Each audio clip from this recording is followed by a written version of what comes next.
Let's get going. Anybody have a flashback? I know someone had a flashback last week, and then there was technology issues, and then It was Bella. you know, Bella is Bella with Yeah. us? I'm here. Hey. Are you feeling up to it? You want to do it? I could do it, and hopefully, as long as my technology cooperates, we'll get through this. You Alright. still have the message from me? Yeah. Let me check. Let's see. Yep. Okay. So Let's do this. I'm gonna do this. Great. You got this. You okay? he's not okay. I'm He's not not doing okay. he's not doing very well. I don't mean to speak for him, but he in a bad way. All right. I'm a little bit Take it dead away, inside. bro. All right, let's go. Got my music. Where is it?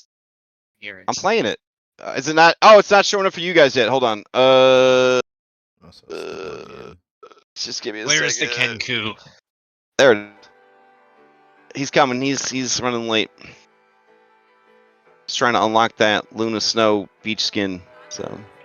Whoa, Okay. I feel called Careful. out. I'm closing my rivals, okay? Sorry, jeez. Mm-hmm. All right.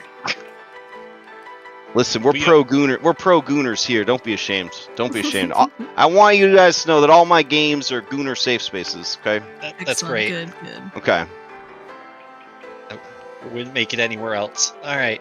And Brandon, they're also furry Gooner safe spaces. So I see you, bro. I see you. Great. All right. Awesome. This All right. Take it away. Now, now let's go. All right, we open to a wide aerial shot of the Alkenstar gunworks. A flashing emergency lights beam from every building, and the sound of air raid sirens shakes the senses.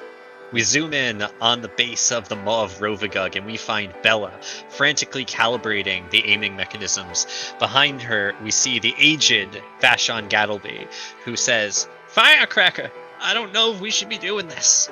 Galarian isn't ready for the extent of Pyronite's potential." Bella looks unaffected by his words as she stares off to the growing dust cloud on the western horizon.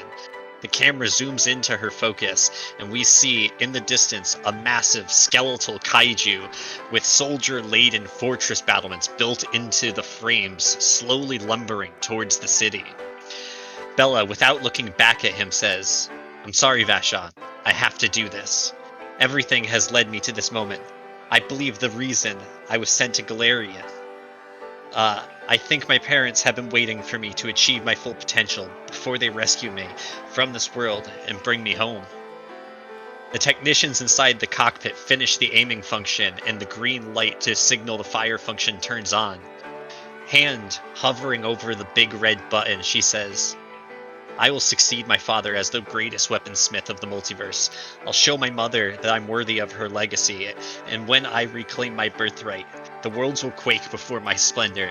And with that, she slams her hand down, and in response, the maw of Rovagug releases a thunderous boom, firing its payload. The silence of anticipation is deafening as the massive projectile travels miles in a matter of moments. Suddenly, there is a blinding flash of light, followed by a massive explosion that climbs towards the heavens as it takes the shape of a mushroom cloud. Silhouetted by the enormous plume of fire, Bella calls out in desperation to the sky, I'm here. I'm ready. Please, take me home. There's a long, painful pause as the realization sets in that her hopes are misgiven. But before she can fully process this, the shockwave hits. She's thrown back and falls to the ground. Looking up, she sees Vashon crumpled to his knees, clutching his chest. The world goes silent, except for a high-pitched ringing as she scrambles over to him, trying to administer first aid. From the shadows, guards emerge and pull her away, kicking and screaming, and the scene ends as she's thrown into her jail cell, and where we see her lay shattered upon the floor. End scene. Woo! All right. Go ahead and take your D3 Faxpiration die. I'll throw it into chat here. Man. Knowing what I know, whatever Bella talk about her parents would break my heart. Just breaks my heart. That's okay.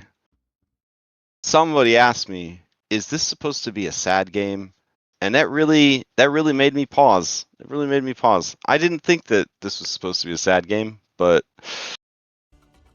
it kind of is. It's pretty sad. There's some sad stuff going on for sure, but that's okay. You know, you gotta have the sad stuff for the happy stuff. Yeah. All right. Would anybody for a third hero point and a third hero card draw like to recap what happened last week? I did take the liberty of making all of you, well, 2 of you, because 3 of you did it yourselves, because you're innovators, macros that you can use to access your card hands. If you go to the macros menu, you will see that there is a display discard miscellaneous macro, and then a display character name hand macro with a lovely icon representing a bunch of cards. I agree that the interface for this mod is absolute garbage. So you guys inspired me to go and make macros for every other group. So 12 plus 5, 17 other people benefited from your bitching. So never stop. Okay? Well, you put it that way. listen, I do have access. What about those of us who double dipped on that? Without bitching, we wouldn't have progress. So thank you. Everyone else appreciated it a lot. Not having to use that terrible interface. And if you are the kind of person who is like, when I play my card to the table and I get the sick like pack ripping animation, it's still in my hand and that bothers me. I don't want to think about a card I can't have anymore. You can open the discard pile and your hand at the same time and just drag from your hand to the discard pile, and that will clean up your hand for you. That's why I gave everybody access to a shared miscellaneous discard pile. I could sort everything out at the beginning of a session just by pulling stuff back into the original card, similar to Tabletop Simulator, so it's all good. All right. Let me see. Who rolled to do a recap? Nobody. Oh, there's an 18 from Walter. Going once. Going twice. All right. Walter, you're up. Last time on Stolen Fate, we continue to find ourselves in this ancient land called Rome. It reminds me of the very early days, or at least through the history that I have learned of my empire. So at least that has brought me some comfort. However, the situation itself is a little bit less so. We have been tasked to oversee the assassination of this nation's current leader, a Julius Caesar, through factions who do not believe a king needs to rule these lands. So we have met with their conspirators, a man named Gaius and another named Brutus, at a bathhouse in order to. Ooh, you actually haven't met Gaius yet. You met Marcus Junius Brutus, and you met Decimus Junius Brutus Albinius. But you haven't met Gaius. Come on, But you Lex. haven't met Gaius Cassius Longinus. But Okay. you obviously are a scholar of this particular event because he is showing up this session. Okay, maybe I jumped the Okay. gun a little bit. That's all right, that's all right. We'll just shorten it down to Marcus and Brutus. Is It's wibbly wobbly time. That's fine with me. one of those two. That's fine. I don't. Yeah. Marcus Some people and want to, I think. Brutus. Yeah. Well, All right. yes. From last session, we have learned that several of our companions find these two attractive. So, betting them. Actually, for clarity, go Decimus and Brutus. That'd be the best way to do it. Decimus and Brutus. Decimus and Brutus. All right. Yeah. Okay. We met with the conspirators Decimus and Brutus at the Roman bathhouse, and well, to at least assist them in their planning stages for this assassination. Seeing as they were still not full on all the details. However, that meeting was interrupted when a variant of Jericho Darling, this one called Jericho Deathwish, I believe, came to the bathhouse, called out Dumb that name. they're Nothing. I'm just saying, Jericho thinks it's a dumb name. I'm just saying. these variants have I'm interesting creative. naming structures, like Vulture 13. Sure. Anywho, they called out to the conspirators, assuming that we were the only ones being a part of this plan. And, well, it seems that they were also called off for something else pressing. So they left 2 alchemical concoctions and tossed them into the bath water, which very quickly sprouted 2 elemental hydras, which we had to deal with. It was a bit of a battle, multi-headed creatures, multiple attacks, multiple reactions, multiple everything. However, we were victorious in the end, though a little banged up. We suggested to Decimus that we need a place to recuperate as well as a place to stage this assassination. And he suggested his manor, and that is where we currently find ourselves right now. Yeah. All right. Excellent job. Take your 3rd hero point and your 3rd hero card draw, and we'll head back over. Oh, wait! You did receive a fan inspiration. Mark that. Yeah, from one of our most beautiful viewers. Hey. And would you guys like to draw a card tonight, or do you want to hold on to these points for later? Well, I think if we're gonna go punch Caesar in the dick, I think we should draw a card. Okay. I'm hearing draw 1 card. Sounds Death good. by dick punching. All right. Yeah. You Here we thought go, it was Ter- stabbing. No. It was dick punching. Oh, the Eclipse. All right. Any card that doesn't have fate babies on it is a good card. That's my stance. Let's see. No, this one looks pretty rough too. I won't lie. I don't know. The Peacock baby, that baby's on a lot of the cards. It haunts me. It haunts me. Let's see. The Eclipse. I know it's not a good card. Hold on. Oh, when you guys visit, if you want, I'll do hero card readings for you with the cards. I'm a trained tarot reader, believe it or not, and I feel like that skill set would carry over to the hero deck. I don't know. Anyways, Disclaimer, Eclipse is- CrashGem is not a trained tarot card reader. I am. I actually used to do that stuff. I used to be in really? the occult. Yeah, I used to be in the occult. Yeah, I used to play live action Vampire the Masquerade. You know. Oh right, I think you did mention that. Yeah. I had a sexy goth phase. You know what I'm saying? In the '90s.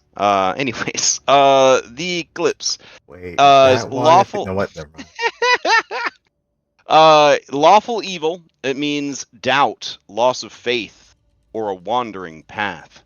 When misaligned, it can mean hidden abilities or revelations come to light. As a lawful evil card, it allows you to cast Heed My Bidding, which is, command. Also, as a star card, it is Wisdom. And so it will allow you to burn your buff to guarantee that your next will saving throw is one success higher than normal. And while it's hanging out on you, you'll have a +1 to your Wisdom, which I will apply that buff to everyone. There we go. Awesome. Okay, now I'll take you back to Rome. Let's see. Rome.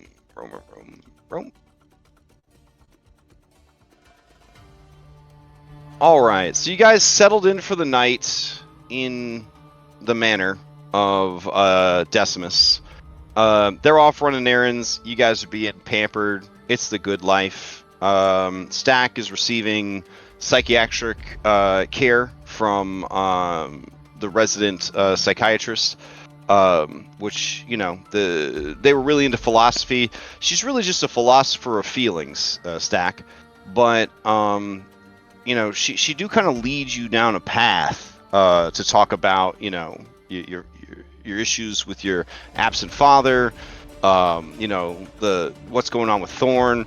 I mean, she's not paid by the hour. Like she's an on premises specialist, so I mean she'll talk as long and listen as long as you're willing.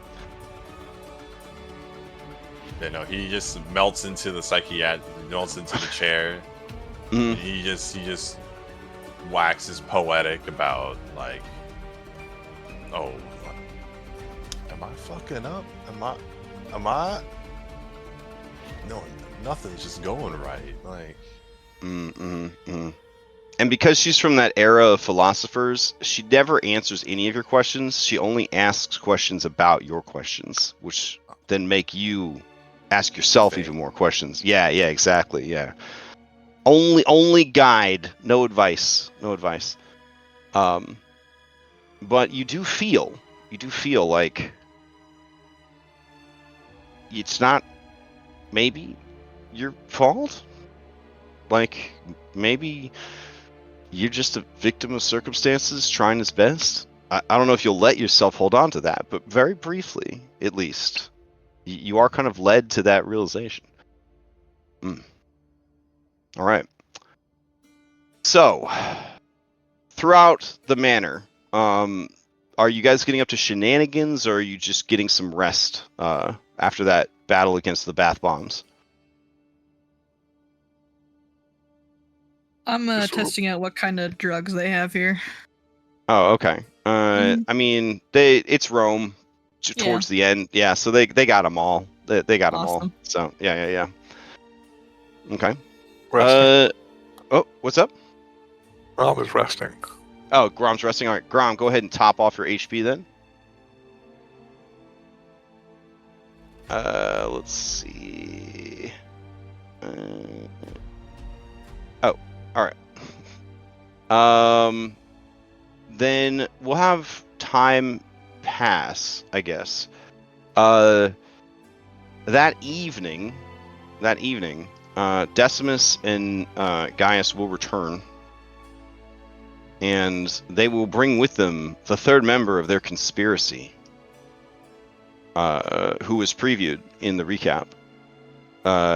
Gaius Cassius Longinus. Let's see. And there he is. Let's see. Okay. So, as they return, they're greeted by their head of house and all of that. She kind of explains the situation. Jericho, you have a pretty good fortitude. These are regular earth drugs. So you're feeling something, but you're not debilitated. I sneeze. Okay. All right. So Decimus and Marcus approach you guys. Decimus says, yes, let me introduce you to the third member of our conspiracy. Gaius Cassius Longinus.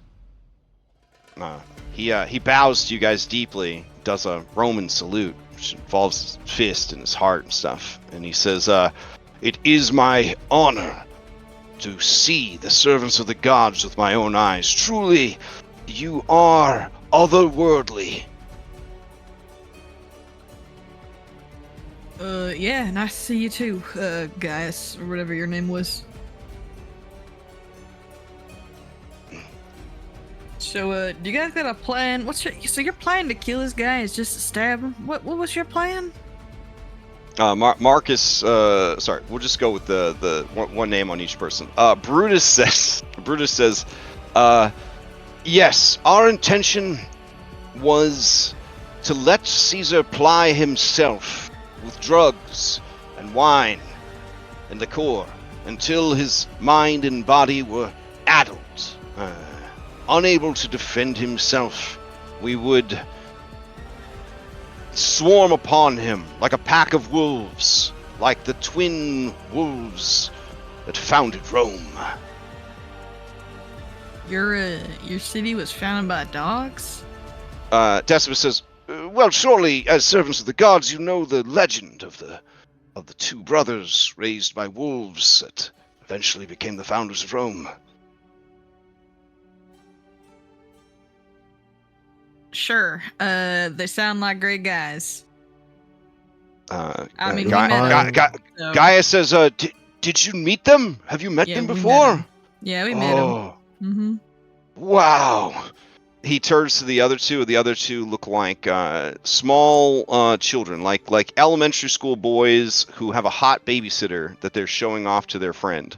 They look very pleased with themselves as they kind of look at Gaius and back at you guys. Gaius says, so cool. You hear a noise, sort of like a croaking, kind of clicking noise. You see Gaius reach into his toga, and he pulls out a white lizard.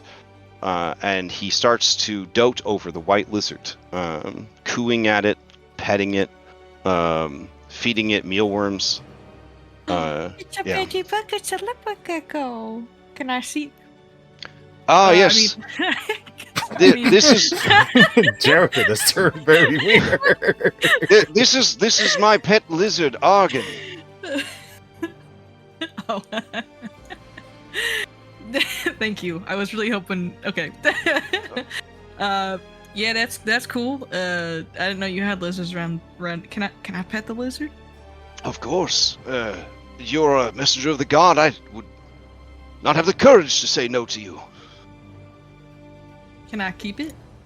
You see his eyes begin to well with tears, and he says, I have had this lizard since I was a boy, but if you demand it, Jericho, I would gladly give it to you in service to the gods, a sacrifice for the betterment of Rome. Walter just looks at you, Jericho. she holds it.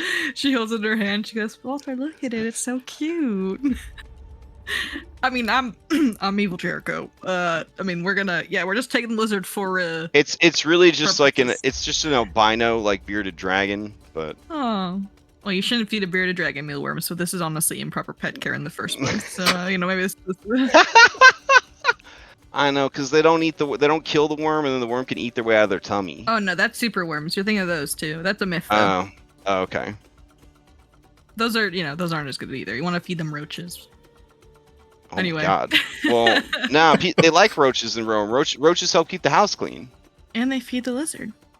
Oh, that's true. That's true. Mm-hmm. Yeah, we're taking this for godly reasons. Your lizard has been ascended. And congrats. Okay. He tries to keep it together, but he does turn away for a few moments to compose himself. We actually have white-bearded dragons. Hang on. Oh, here, Vashon. There you go. This is yours now. Oh, that's what? Are you serious? Wow. You don't have your lizard thing anymore.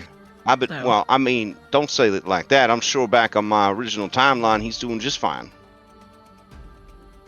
He's dead in my timeline. We snapped his neck in front of you. What the fuck, Jericho? Ah, there she is. It was attacking us. I don't know. I took his tongue right out of its. Hey, all right. Come on over here. What's your name, Argyn? Don't worry. Uncle Vashon gonna take care of you.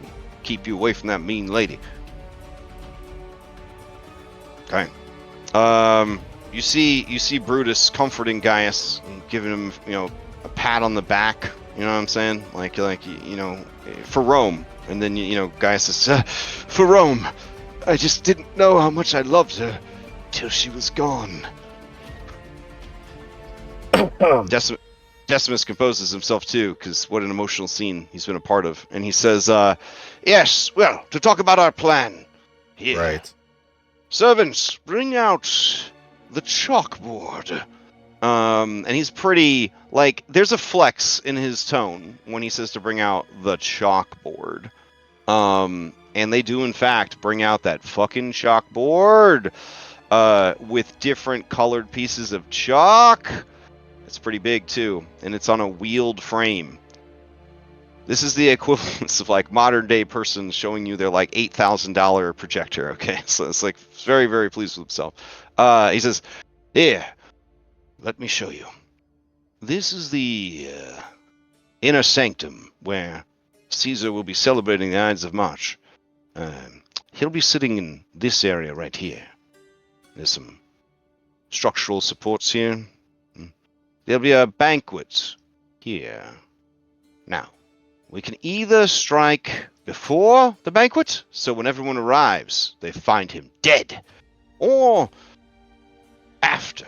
I don't think during would be good. It would be too traumatizing to see him killed. I think it'd be better if they. I'm opting for before. Anyways, I had my craftsman, my secret craftsman, install some secret doors back here in the alcoves, so we can just funnel people through them and just take them by surprise. So basically. Are you familiar with the term pre-gaming? It's a godly term, when you party before the party. I'm aware. Ah, yes. So we're going to try and encourage him to pre-game as much as possible. Get him real fucked up. So, that's where Gaius comes in. Gaius is, what we would call a party dude. You're familiar with that term as well? Yes. Yes, okay. So, Gaius the party dude will get Caesar nice and juiced up. Then, when he's out of his mind, but still able to understand what's happening because we want this to be as poetic as possible, that is when we'll bust out from these secret doors and stab, stab, stab. Freeing Rome with every drop of the knife.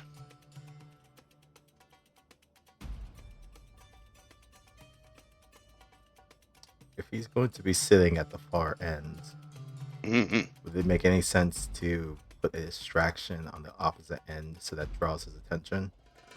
Ah, like disguising some of our people as entertainers. Exactly. Yes. While his A pre-game live show. While his attention is drawn forward, he does not pay attention to the false doors that are behind him. Ah, yes. Well, there is a few things that we need to worry about. One, he has a woman, the ancient oracle. It is said that she scooped out her own eyes and ate them to gain true sight, the ability to see all things as they are, as they were, and as they will be. She is the one who has warned Caesar that he will die on the Ides of March. Something, something, fear the Ides of March, something, something, like that. How long has this one been counseling Caesar?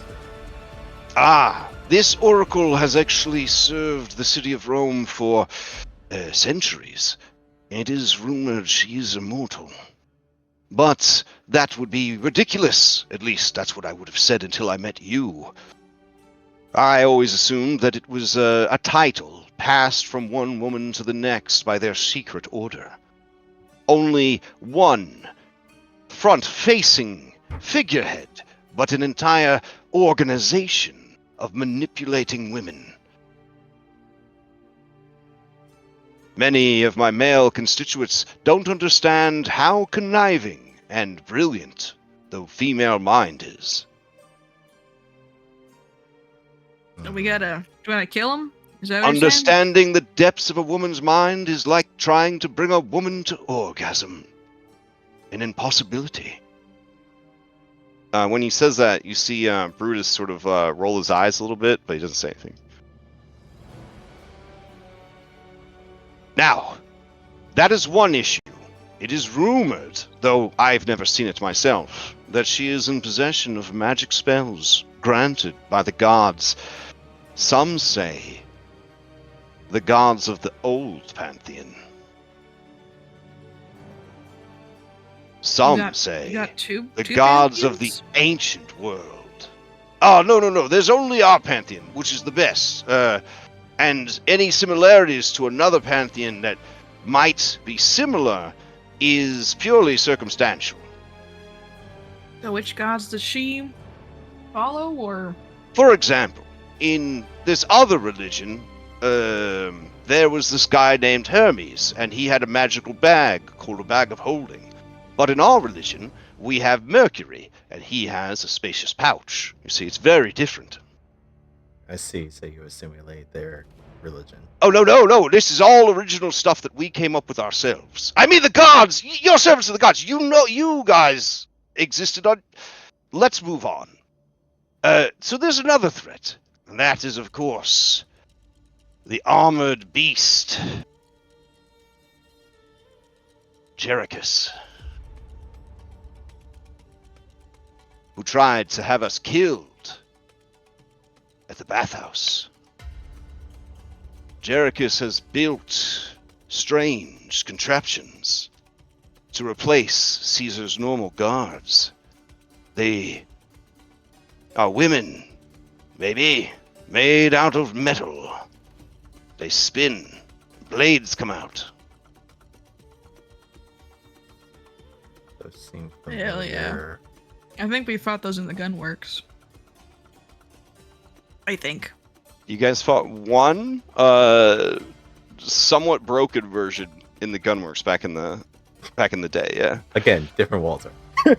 That's why he's saying. Oh, this, right. That's why he's saying this is familiar. Yeah.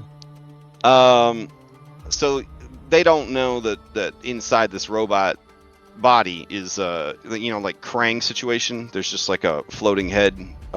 So this is the art that he provides for you of these people. But Brutus says, but honestly, it's not that bad. It could be worse. Caesar has become so overconfident, so enraptured with his own perceived godhood, his own immortality. He is dismissing the warnings of his oracle. I feel that his hubris will be his downfall, just like in the stories told by the gods.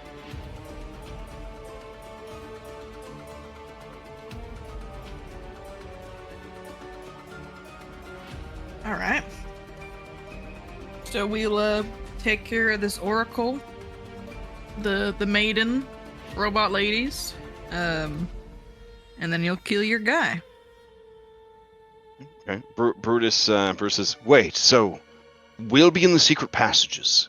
You're going to disguise yourselves as performers, and then you're going to attack his guardians, but not him.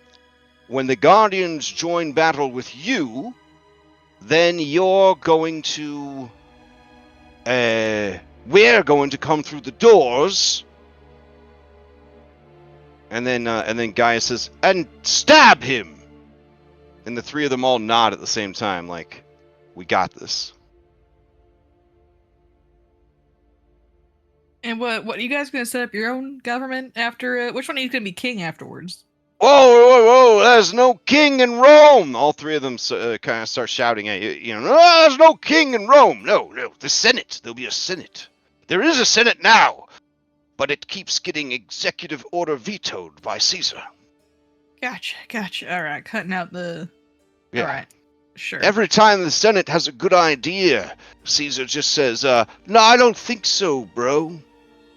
All right, okay, can we crew huddle over here? Oh, Away yes, from please. The sexy yes. men? Yes, we will also have a huddle as well. And then when they huddle, they each of them puts a hand on the butt cheek of the other. So it's like a circle of sexy Roman men football huddling, grabbing each other's butts. When in Rome. Nice. Oh, is that, okay, so when you say that, Grom, do you have a hand out for two butt cheeks? Is that what I'm hearing? Oh, so Stack, right as you're about to make the breakthrough of a lifetime and finally come to terms with all the guilt that you carry, Woodshop bursts into the room and says, hey, they're having a hero huddle! You gotta get going, dude!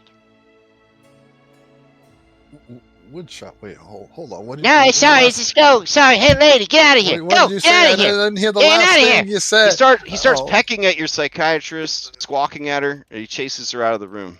Oh, no. Man, I didn't even hear the last thing she said. I was crying. All right, Jack, get over here. Grab a butt cheek. All right. What's going on? We're grabbing... Ooh, strategic. Do not grab my butt cheeks. Ha! Can I? I'm gonna grab a Grom and a Stack. Hey, Stack. Glad you made it to the meeting. What is this? We're talking about... Thorn says, should we wait for Vashon and Woodshop, or just get going? They can join us later. If they want.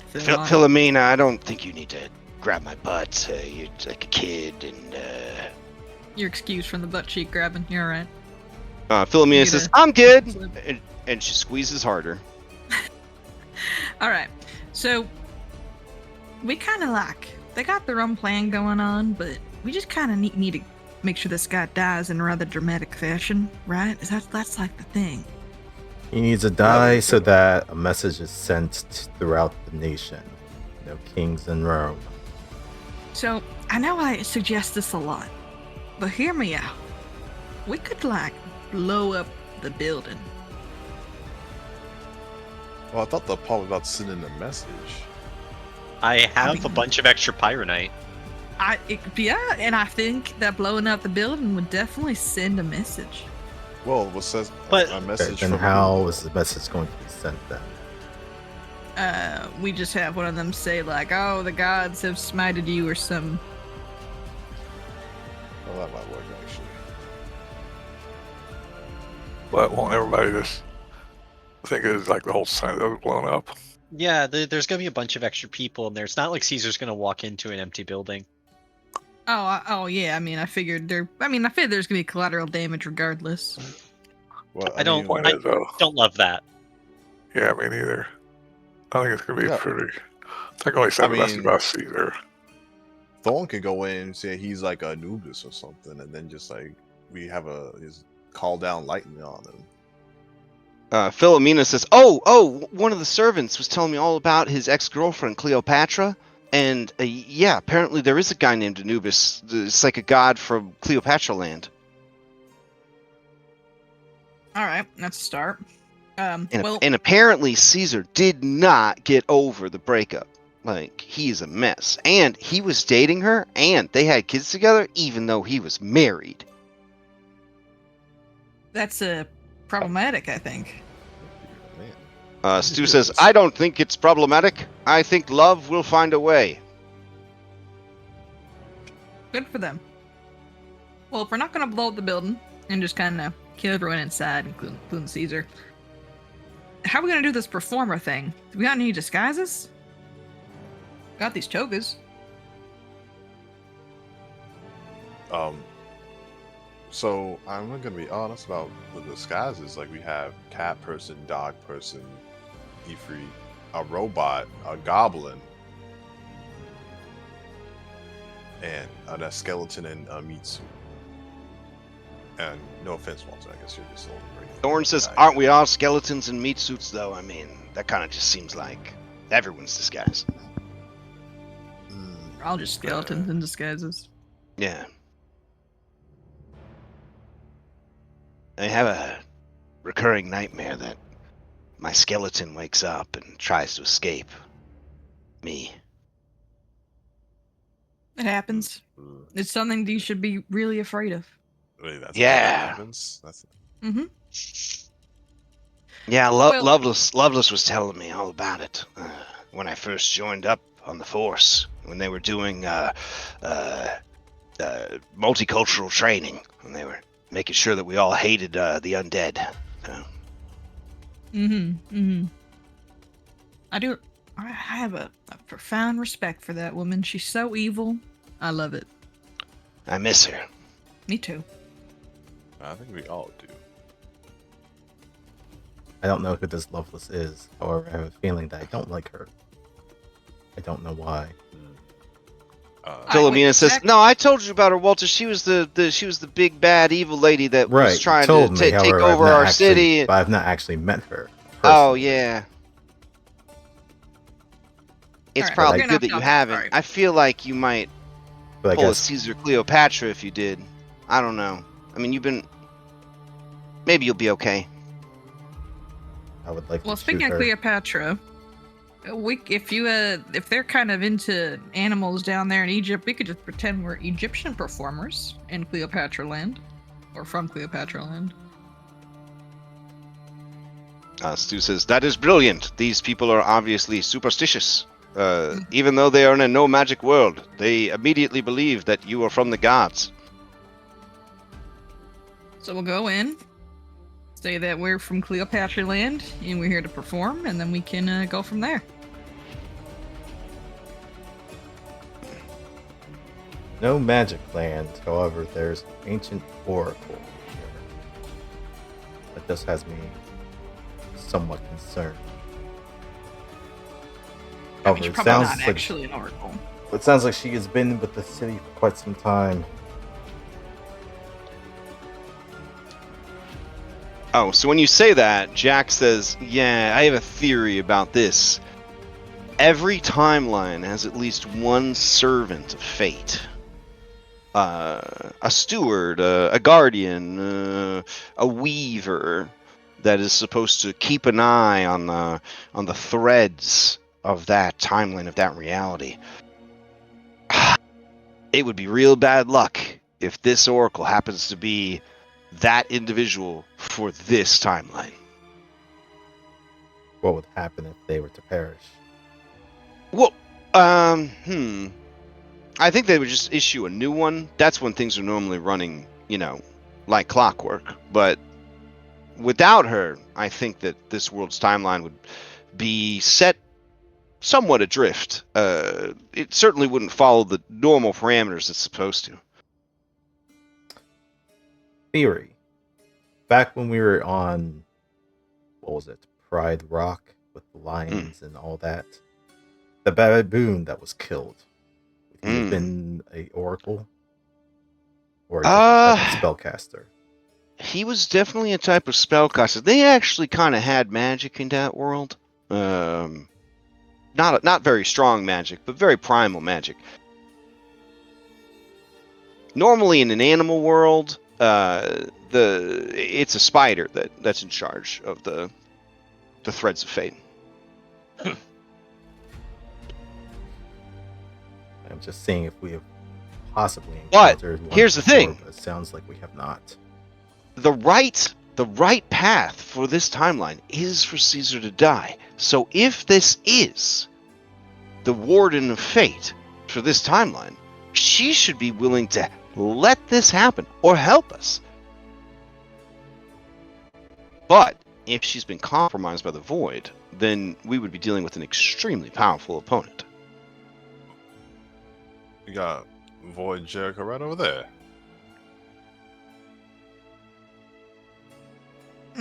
Yeah. I feel that dealing with Jericho Deathwish and the Oracle at the same time might be a little much. Though technically we don't have to defeat them, we just have to hold them off long enough for those 3 idiots to, kill Caesar. You also might be able to convince Deathwish to like not stop them. Yeah, this is like antithetical to being a Jericho at like a fundamental level. If I've learned anything about all the Jerichos that I've been, is keeping a king alive is just like, oof, what kind of number do you have to do on Jericho to get to take that deal? And Jack looks at you and says, "You're not wrong, but this is the same team whose stack is actually a female dogkin named by the book, a wizard who specializes in nullifying wild magic." Stack's tail straightens out and his fur stands on end. I don't like that. I don't like that at all. Also, you guys fought Grom Bear, who was convinced he didn't need any friends. Ah, And look how So that this turned out for Jericho- him. probably really loves government. For all we know, this Jericho Deathwish was class president back in, Death High or whatever. I don't know where you went to school, Jericho. She shudders. Your dossier said you were homeschooled? I was definitely homeschooled. Mm-hmm. It wasn't a good place to be class president of. Let's just say that. As you're saying that, there's these horrible, flashing, cuts to just the trauma of homeschooling in Geb in a Bloodlord's manner.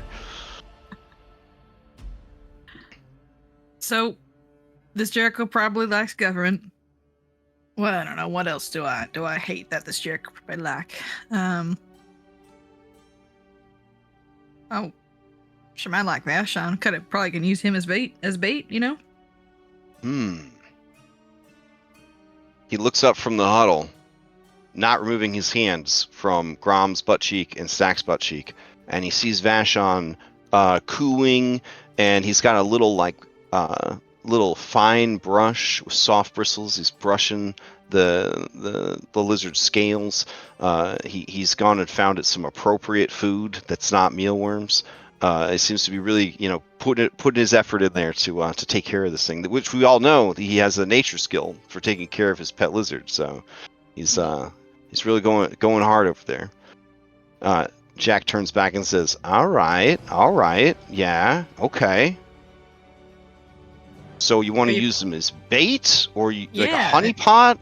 Yeah, honeypot, or put him in mortal peril kind of deal, and see if that Jericho will save him. Okay. Oh, maybe draw her away from the venue on the day of the. Okay. Yeah, That would be the ideal situation. Okay. So we have two days to get Jericho Deathwish to fall in love with Vashon Gattleby. And then Vashon will convince her to skip work and go on a date. I guess so. Is that the plan that you just came up? Is that where we're at? I guess so. I guess I think so. we should have some backup plans. I mean, this this is definitely a plan. It's not. It's us relying on this man to succeed. Is it possible? Is it possible for us to go here? What's all gonna happen and just check this place out? Yeah, is this like an open forum situation? Can we scout it out beforehand? That was going to be my suggestion, to do some reconnaissance of the venue. Do you want to call over the one of the whole trio, or their secretary? Secretary, let them continue their giddy huddle. Oh, okay. She says, yes. How can I help you, servants of the gods? The venue that Julius Caesar is going to be having his celebration at. Ah, yes. Private Garden Plaza 3. Yes. Do many people visit it beforehand? Is it yes. Yeah, no, Caesar likes people to come by and see how wealthy he is. So his gardens are open to the public, but they are watched over by guards.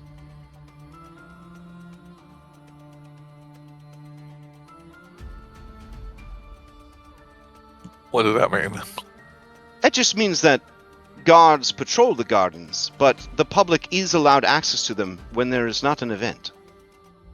What are the They guards? would be available tomorrow, but not the day after, as they will be preparing for the event. That should be What are these fine. guys watching for? People The dropping litter? Mostly to remove any homeless people who want to spend the night in the garden.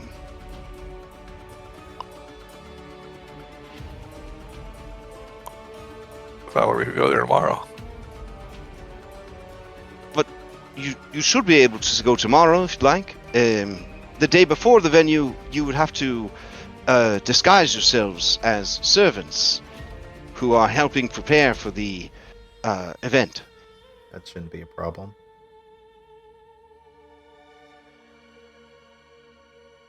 I suppose you could go tonight if you are well rested enough.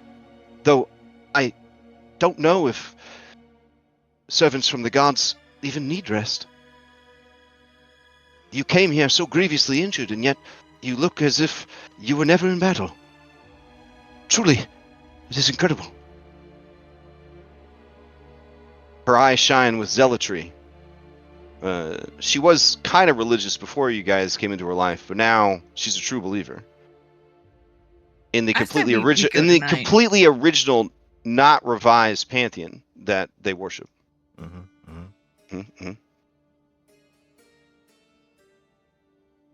I think we should go by tonight. I don't think it'll hurt. The Greeks were kicking themselves for that OCR. You know what I'm saying? They were just like, what were we thinking? Like open game list, OGL, the OGL. Like, oh man. Invented copyright. And they were like, well, wouldn't it be cool if we let other people kind of copy how we set up our religion in case they want to do it themselves? And then the fucking Romans were like, check it out, guys. I got a great idea to make this even cooler. Yeah. Anyways. All right, then she gives you directions to garden number 3, where the event's going to take place. You can't imagine how many scrolls and historical documents I had to look over to figure out which garden the assassination took place in. It was a lot of work. So. All right. Before we depart, if we're all good for going now, or do we want to rest? I already gave myself my hit points back, so Okay. I assume I'm resting. I'm fine to go. We can. I think you're probably fine, Grum. We took like 10 minutes, and you have the ability to be a medic, so I think you're probably fine. HP wise. Yeah. All right.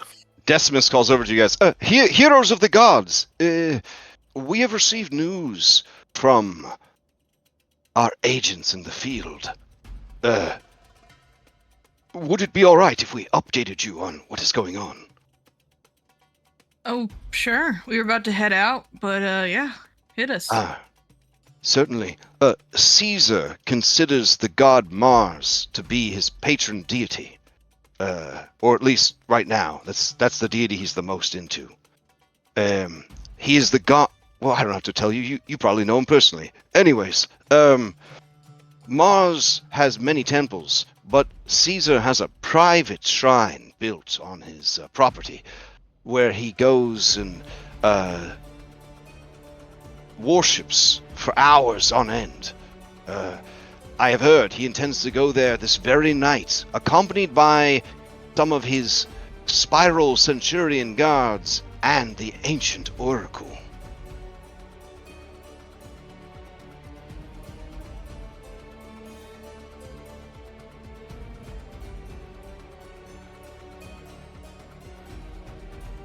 What are you suggesting? Yeah, what are you suggesting? And do we know where this private temple? Oh, like, I don't actually have any ideas. I just got that information and I thought I would share it with you.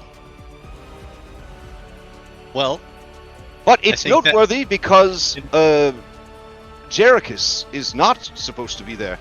Apparently, Jericus is attending the Colosseum night battle. They're having a battle of 100 hands. That's where they are right now. It is getting into the evening hours, so yes, Jericus would probably be there. I think they intend to compete. The battle of 100. Oh, I don't need to explain anything to you. You're servants of the gods. You know everything. So are you implying we could probably go sneak into this this private temple?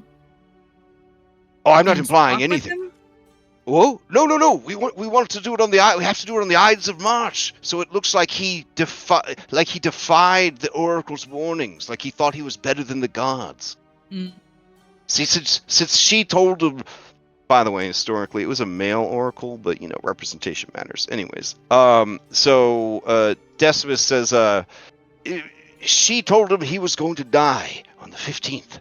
He has to die on the 15th because he publicly denounced her prophecy. All right then. Sounds good. Well, the good thing is then Jericus will be away, so we can snoop around without them spotting us. Oh, you're planning to do some snooping. He gets excited. He turns back to the other two, and they both look really excited. Gaius says, "I actually know my way around those gardens. If you need someone to guide you." Sure. Yeah, sure. We can make it a date. Sounds good. All right, yeah. Decimus says, yes, Gaius is very close, and he winks at you with Caesar. He pretty much can go anywhere he wants at Caesar's palace. What, you want to kill him? What? But Gaius, you want to kill him even though you're super close to him? Oh, well, it's complicated. There's more fish in the sea, buddy. Listen, for the safety of Rome and its people, I will whore out my sweet ass, if that's what it takes. You love Rome more than Caesar.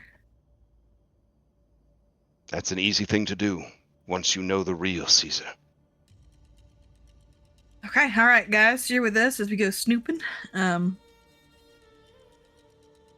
Vashon. Philomena says to you, Walter, she says, I think this might be the least age-appropriate adventure that we've gone on so far, for me. This has been the least one. Wouldn't you think? I mean, looking at him.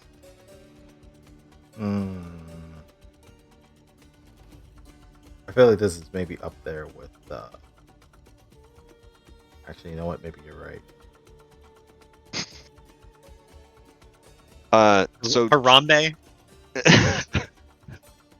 I mean, Harambe was sad, but you know, Alkenstar is basically America, and in America, children can see as much violence and murder as they want, but if they see like a woman's nipple or two men kissing, that's like, that is the end of everything. So yeah, that makes sense. So for Philomena's perspective, I feel like this is the most inappropriate adventure that she's been on so far. I kind of felt like the Lion King would have been the most inappropriate because we had to remove a parental figure. Oh, I mean, that was the most traumatizing for her, for sure. But, you know, yeah. Jericho, you approach Vashon. Vashon secrets away Argyn and says, Alright. hey, what's up, you? We got a mission for you. All right. So, we need you to go try to seduce this Jericus person and get them away from the Say what now? Senate floor or whatever. So when they kill Caesar, they're not there. You are the back. You're kind of a plan. I mean, if you fail, then you fail, and you just suck, and that's fine. But you know, if you succeed, that's great. Listen, I'm not so easily manipulated that I'm going to let you toy with my very fragile ego and make it so that I feel desperate to prove myself to everyone. What do I need to do exactly? Yeah. She's at the Coliseum right now, probably being a badass. Oh yeah. And we've kind of narrowed down that this Jericho. So you want me to enter the Coliseum battle? No, I don't enter the battle. And win the whole thing, and then gain her respect on the battlefield. Is that what you're saying? No, I don't think you could do that. Consider it done. All right. Okay. Good luck. Keep your B team badge on. What kind of fighting are they doing? I mean, they don't got monsters in this world, right? Like that was a fluke. Them chemical hydras, right? They don't got any actual monsters, right? I found a storybook earlier. It had some minotaurs and stuff like that. It was real fucked up. Like apparently they don't got like, you know, like normal minotaurs are like, you know, people, but over here apparently like this one guy, he fucked this dude's wife, then she gave birth to like a minotaur baby, which the logistics of that, apparently it came out with horns and everything. So I mean they must have some real good doctors. And then anyway, it was a whole thing. They put the baby minotaur down in a dungeon or whatever, and then there was some guy named Daedalus or whatever. It was actually a good read. Here, why don't I hand it to you? He gives you a book. Sure. I do love putting babies in mazes and in dungeons. All right. Well, the person who summoned those two hydras is going to be there, so. Right. Yeah. Okay. Yeah. So she might cheat. She might make some monsters. Well, All right. The thing is with this Jericho Vashon is she's kind of the opposite of Jericho, you know. So you know you might Here's the thing. Okay. I got a better chance of making it to the semifinals. Wait, is it like team based? I heard they were going to flood this thing. Is that not what's going to happen? I don't know. You got to go down and see, and if you die, then listen, you die. So I'm gonna guarantee success, but only on one condition. I get to take the team with me. The team with you? Yep, I need Stew Pot, I need Thorny Boy, I need the wood chop. Vashon, this is a mission for you to try to. You know what? Actually, if you can spare her, I'll take Philomena too. I need to hedge my bets. You know what I'm saying? Listen, if 4 of them, it's like when we used to go-kart race in illegal go-kart race on the streets of Alcastar, you know what I'm saying? And, you know, we would spoil for each other so, like, you know, the other one could win. Oh, wait, maybe this ain't the same thing. Maybe you and your Vashon didn't have that kind of relationship. But me and my Jericho, we used to do some illegal street racing with the go-karts, and, you know, sometimes you'd spoil for each other so that the other person could win. So I'm going to need these 4 to come in and kind of hedge the bets, make sure I make it to them semifinals, you know what I'm saying? Yeah, we used to go-kart race. Yeah, I know. Sure, take them. That's fine. We're just doing some snooping. Instead of you competing, you can just wait until it's over, and she's gonna win, and you can you'll be happy, be like a post-win celebration with you. You see, I agree with you, Jerome. I get you, but also consider if Vashon puts himself in mortal peril, it's probably gonna be way more attractive for Jericho to save him. You know what I mean? I feel like I gotta be in sight. You know what I'm saying, Grom? Like I got Jericho's respect strength. You know what I mean? They don't want some nerd who hanging out in the crowd. You know what I mean? They want someone that's out there doing it. You know? I don't think you really know what Jericho wants, but that's alright. That's okay. Listen, I know what women want. All right, I've been with hundreds of women. All right, now, admittedly, none of them ever stick around, but you know, I mean, That's probably because they're afraid to commit to someone that will change their life. Bella Well, lets out a deep, I wish resigned you- sigh. I was gonna At the say, same for some time, reason, this Jericho Walter does. just looks at Bella. He doesn't know why. But also, Walter would like to roll a sense motive on Jerry. Is this another ploy just to get this motherfucker axed? I mean, my deception is so high, you'll never know. Right. Is your deception above a 33? Okay, well, no. No, I mean, if he dies, it's a bonus, but it's not her intention. Okay. The intention is to legitimately be, maybe he can try to actually get this Jericus away. Because we don't need to necessarily even kill this Jericus. We just need to, like, Right. make We sure just that need the her season away goes from the through. venue. We need. Yeah, exactly. And if it doesn't work, it doesn't work. Like, whatever. But if it does work, great, you know?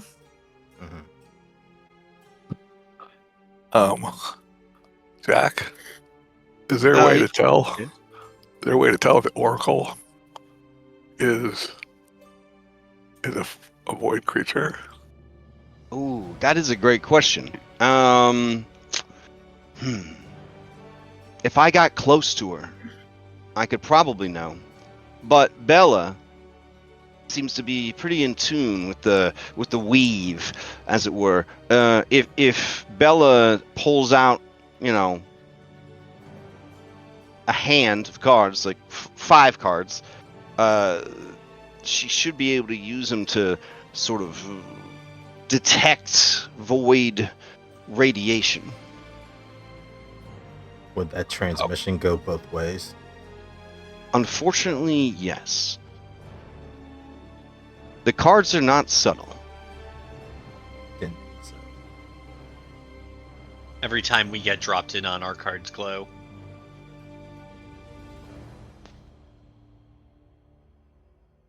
But if you were taking the initiative there, kind of snooping and scouting, you might be able to catch the vibes at a distance, far enough to kind of pocket them right away, Then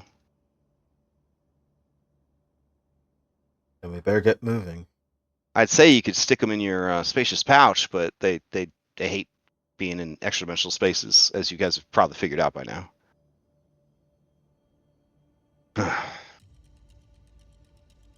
All right, so we're splitting into teams. You want me to go with the Vashon Battle of 100 Hands, or you guys want me to go with you?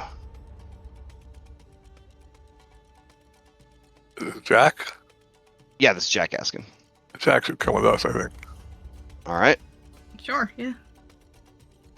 Okay. Gaius is going to go with you guys. Okay.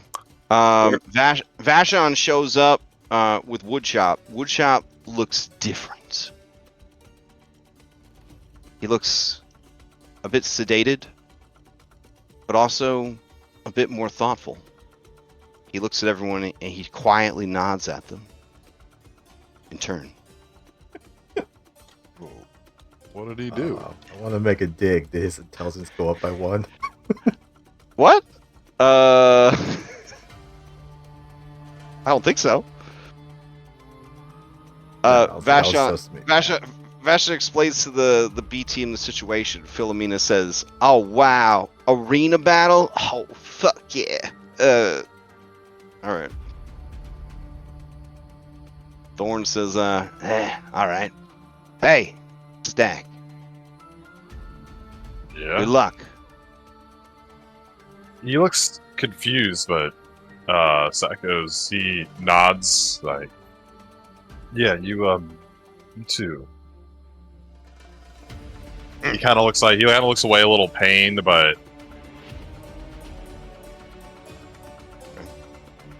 you see Stu. You hear like Transformer noises, like Michael Bay Transformer noises, and he turns into his battle toaster mode.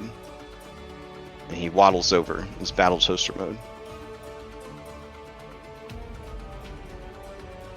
Is Walter going with him? Philomena? So, Philomena turns to look at you. You see that she has already tied a red bandana, her rampage bandana, around her forehead. She has her battle axe out, her spiked knuckles. She says, "What's up, Walter?" Are you intending to participate? He raises an eyebrow. Yeah, apparently they don't have any child labor laws, just like Alkenstar. So, in fact, the people apparently love it when kids get thrown into the Coliseum. They got these people called Christians. Apparently, they make them fight lions all the time, and the Christians are real pussies. So they just get just torn up. Right. Mhm. Been hanging out with them a little too long. Remember what we went over. Observation, reconnaissance, stay alert. Best of luck. All right, parental figure Walter. Your eyes scan the 7-foot-tall, white muscle Colo, former corrupt police officer, known murderer, and alleged cannibal, woodchop, Vashon Gantleby. Sometimes problematic robot, and your ward. This, I think she's turned 13 at this point while you were in Middle Earth. Your old girl. You leave her to enter a battle to the death at the Roman Colosseum. Yep. All right. Just give them a podcast, Mike. I think they'll be To be clear, it's not Battle of the Hungarians Fortnite rules. Like, they don't want people to die, wink face, but like people do die. But like you can, you could definitely take a knee, run to the edges, like surrender, that kind of thing. So no one on your B team has any intention of dying for this plan.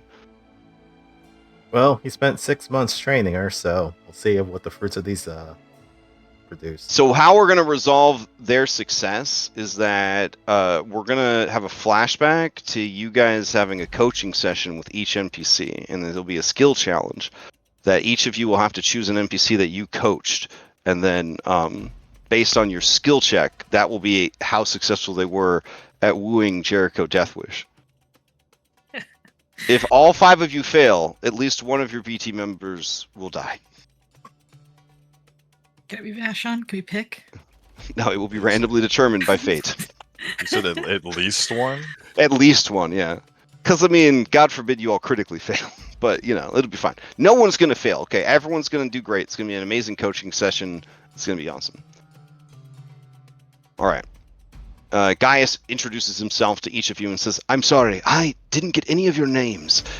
Decimus told me them earlier, but he was so excited and I was so excited, they just slipped my mind."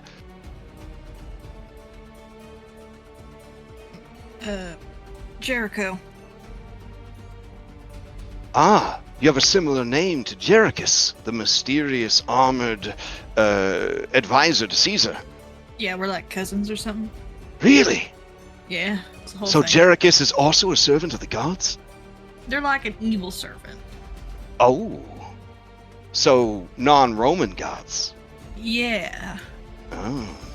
It's kind of like that. It's like your non-Roman gods kind of sounded like your gods, but like, you know what I mean? Same deal. Gotcha. All right. I am Grom. It is a pleasure to meet you, Grom. Same for you. I am Bellinora. Ah, Bellinora. He does a crouch because it would be rude to look down at you, and he goes to kiss your hand. She allows him. Okay. And he says, "Truly, you are a vision. You must be a servant of Venus herself."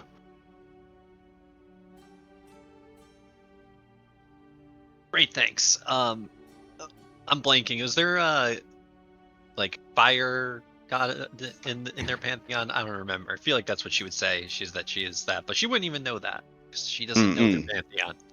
Fair enough. I can't remember what Possible the Roman to know all equivalent things. is. Hephaestus, the Forge? Yeah, That's also probably kind of Hephaestus. that's also associated with fire, but I can't remember. That would be appropriate. It will be that- Vulcan. Vul- in this one. Vulcan Vulcan. is the is the Hephaestus version. Yeah. That would probably be the most appropriate thing, but also, Mhm. again, you can't understand the pantheon of a, A revised edition Pantheon. but yeah, like, when you walk into a world and then you can't just know everything all of a sudden. Yeah, fair enough. Okay. Walter, you introduce yourself as Enos. Enos. Okay, yeah. Gaius says, it's good to meet you. A soldier, yes? Yes. A servant of Mars, sent to put Caesar back in his place. Teach him a lesson in humility. Well, it seems like this place is sending him to the underworld, so He turns to look at you, Stack. Oh, Bast from the Egyptian god, Cleopatra's favorite one. I'm her suitor, so. Ah. Is it true then? Is Cleopatra? He looks around cautiously. A sexy cat girl? He winks knowingly. Oh wow. He squeals with delight.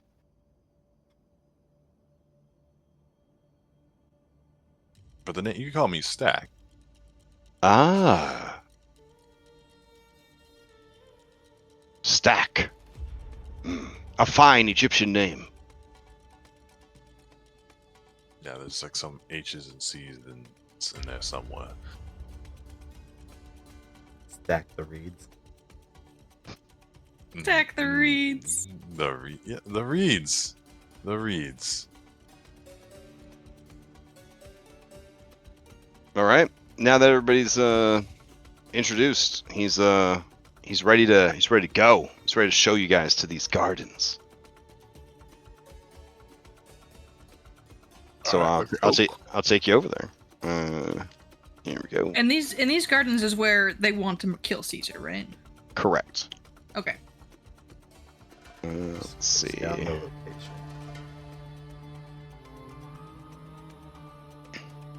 location. All right. It is going to be dark, so you guys will need to bring light sources, I guess. I can make some dark vision potions. Oh, so everybody just goes around with dark vision? Very nice. Yeah. Okay. If you post one in the chat, I think everybody could just drag the effect onto their mini. Find them here. Here, let me swap the music out. I can split the infusion points with you, Grom. Sounds good. All right. As you reach Palace Gardens number 3, guards approach, but they see Gaius, and they say, "Oh, Lord Gaius, good evening." And Gaius says, yes, good evening. How about a round of dice?" And the two guards say, "Oh, sir, we are on duty." And he says, "Come now. Hard-working men such as yourselves deserve a little break." "Well, if you insist," and he leads them away.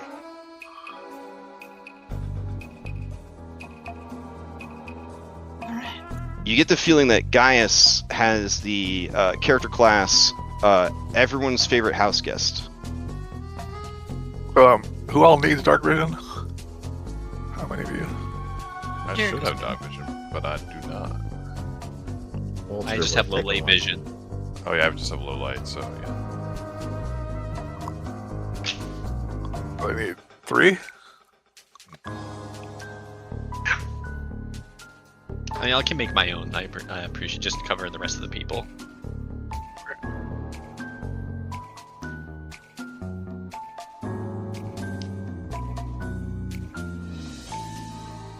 All right, everybody drag out them effects so that you could see. That's good shit. Yeah. Oh, it worked. Yeah. So it looks like they've already started setting up for the party early. So the intel from the house head of house was, or secretary, head of house, whatever, was incorrect. Suspicious. So where do you think Caesar will be sitting? Can we make a society check? Let's try to narrow that down. I mean, They told us at the based on the map that they had on the chalkboard, it would be over here. Yep. And then allegedly, this is where the secret passages will come out. I see. Okay. So we have 2 days. So any kind of meddling we do might get discovered in 2 days. Walter's not going to do anything. He's just going to be. You do see that this area right here kind of has the vibes of like this is where performers would perform for the thing, like based on the kind of layout and all that kind of stuff. Mm-hmm. Okay. I have a few explosive mines I can put places. Now, if they were really good, though, they would be asked to perform here so that Caesar could see them up close. Generally, he only asks for the performers to be up close if they're doing something very dexterous, like juggling, or if they're hellaciously sexy. So it's either feats of manual dexterity, legerdemain, sleight of hand magic, like he likes to see that shit up close, or sexy. Otherwise, if it's just music or something, like they could be over there. That's fine. That's whatever. Okay. So it really depends on how close you guys would want to be. If you go the performer route, that might influence your decision. I think we're definitely going the performer route. So we'd probably need to do like juggling, or Stack can probably do a few card tricks, I'd imagine. Tricks! These are not tricks. Yeah, they are odd. Card art, or what? Get you do your dumb magic. I don't know.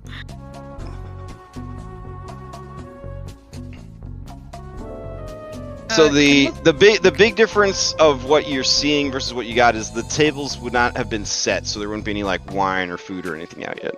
But the actual tables themselves would have already been moved into place.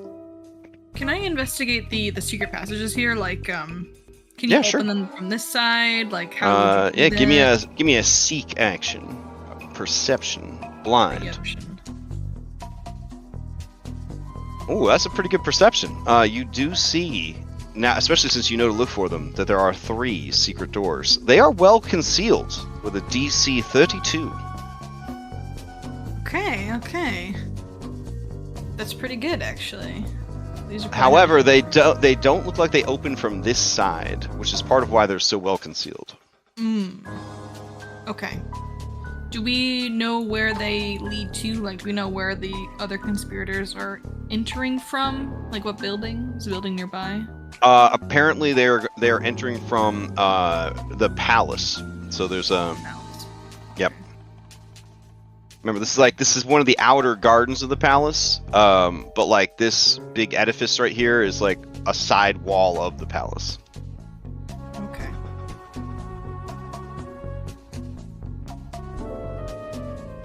Like it's interesting that they're using secret doors, since technically there are actual doors here and here that just go into the palace. Like they could have just come out the normal doors. They're trying to be extra, and I respect it. Yeah. Okay. Well, Jericus not looking around at allegedly they're worried that these doors would have guards. Ah, that's fair. Yeah. They probably would. I can put doors on the map if that would help you guys with any of the planning that you're doing. Just like invisible doors that give you a door icon. I think we're good, because I think we're going to go with the performer idea going from here. So we technically shouldn't... Well, I guess some of us probably won't be performers. Maybe... I don't know. Alright. Basically, it just seems like he's throwing a huge celebration to show how not afraid he is of the prophecy of his death. This is the ultimate like flex on the people of Rome and the gods themselves. He is doing this in defiance of the most famous oracle in Rome.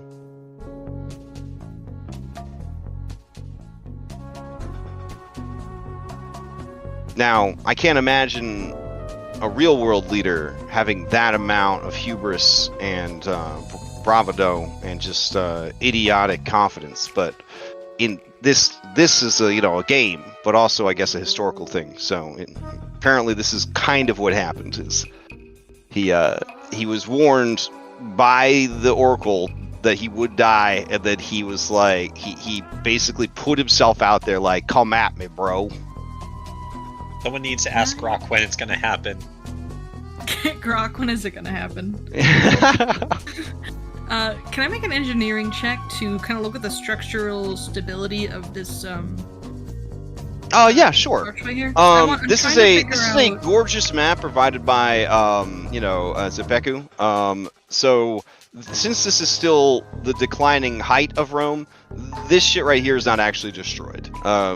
So yeah, this would actually be in good repair. The place, and their construction is pretty solid.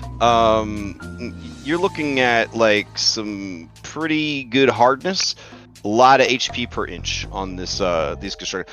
You get the idea that these people are so good at building columns, especially columns, that they might last thousands of years, maybe forever. Okay, I guess I'm trying to figure out where a bomb would go that would make the most. But you also know that Pyronite ignores object hardness and does double damage to objects. Having survived several blasts of Pyronite yourself, you are happy that you are not an object, but you have seen it absolutely melt metal, stone, all of that. I'm kind of thinking, what if we can like put the Pyronite on the other side of these walls here? Or why? Yeah. Well, as a backup plan. As a backup plan? Yeah.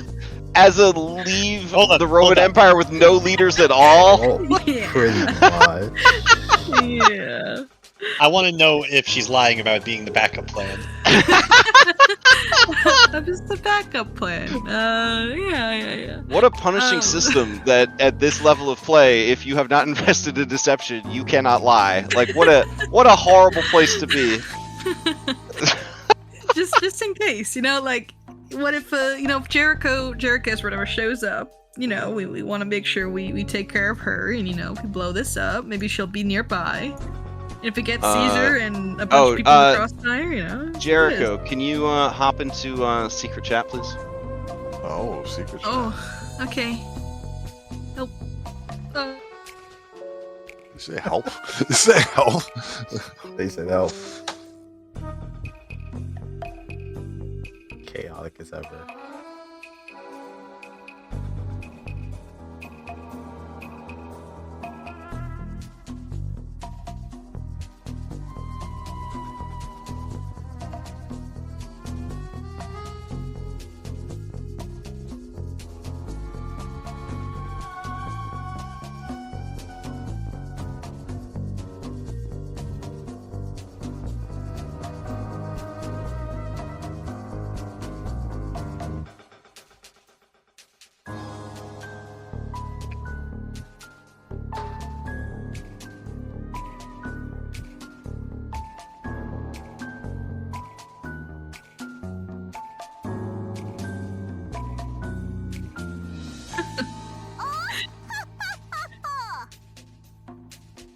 I don't want to talk anymore.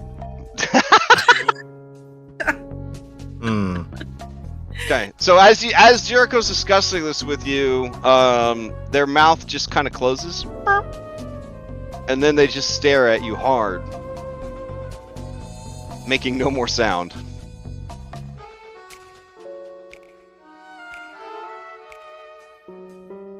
Well, Strange. are you gonna finish?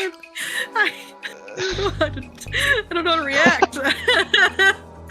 I just, Okay, because I feel like I've learned things about myself a little bit. Okay. Jeez, oh man. Okay, listen. I'm gonna be honest with you guys, because I know I can't lie, and I'm not gonna try. There's a... And I think we should leave where they are. I want to just put that out there too. There's already explosive charges up here. There's bombs already up on this archway. I look up. Do I see them? Go ahead and give me a seek action. Accessible.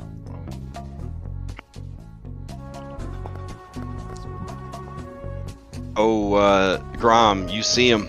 There are 3 Pyronite charges up there. They have little like flaming skull like, you know, motifs on them. Walter, you definitely see him. In fact, Walter, with your check, they are in the perfect positions to bring the entire side of the palace down on this area. If those charges were allowed to go off, they would wipe out all of the leadership of the Roman Empire. And the reason why this... Sorry, continue. No, go ahead. I want to hear this. So the reason why this confuses me... Stack and Bella, you are not able to see the charges. They are so well concealed. So I'll point it out to the 2 of them. Oh, using the point out action. Okay, I got you. All right. Eventually, since we're out of combat, you guys kind of like, you know those optical illusion pictures where it's like 2 dolphins fucking, but it just looks like a bunch of blue dots, and then you're like, oh, right? Like, yeah, you guys kind of like unfocus your eyes, cross your eyes, and then you see them perfectly concealed. That flaming skull, is that Jericus' symbol? Well, that's my symbol. It's like I made him. So, yeah, I guess it's Jericus. But I thought that this Jericho was the opposite of Jericho. Then why would they want to take out the entire leadership of Rome? Because instead of taking out just Caesar, they're taking out everybody, leaving Rome to fall into ruins. This is just exacerbating the issue. She just wants this whole timeline. It's like unravel. She's playing Which I think full anarchy. Yeah, I mean, I'm down with that. I'm cool with that. I support this Jericho's plan. That's why I'm a little confused. I mean, you are evil Jericho. I mean, you would think that. I know. I think you this is see, a line you of see thinking that every Jericho thinks. Jack's face is 2 dots for eyes, a line for a mouth, and he says, "Well, I mean, technically, to fix the timeline, we just have to make sure Caesar gets killed on the Ides of March, technically. But like, I can't help but offer some advisement that, like, I do think that this timeline would be, you know what? I don't know if the timeline would actually be completely screwed. But yeah, I mean, who knows at this point? But just to be clear, you're not gonna like make us join the Senate after the fact and like see over the city of Rome for a year. No. It's pretty clear. He just has to die on the Ides of March. That's it. All this other stuff where it has to be a spectacle and all that kind of stuff, I mean, I think that's just political theater. Right. I mean, do you think leaving alone Rome leaderless? But it is very impactful. It is very impactful. So, I mean, this is a moment in history that they never forget. Even when they're finding stars, they still think back to this. Maybe it's best So- not to over-tamper this. if we don't interfere, does that mean he's gonna die on the Ides of March anyway? If this is gonna get blown up, or is this some kind of backup plan from Jericus? I examine the bombs to see how they're going to be set off. Oh yeah, go ahead and give me a crafting. A recall knowledge, but I'll go off of your crafting and engineering skills. That's what he's gonna get doing. Stack's gonna rub his 2 brain cells together and try to recall knowledge, I guess.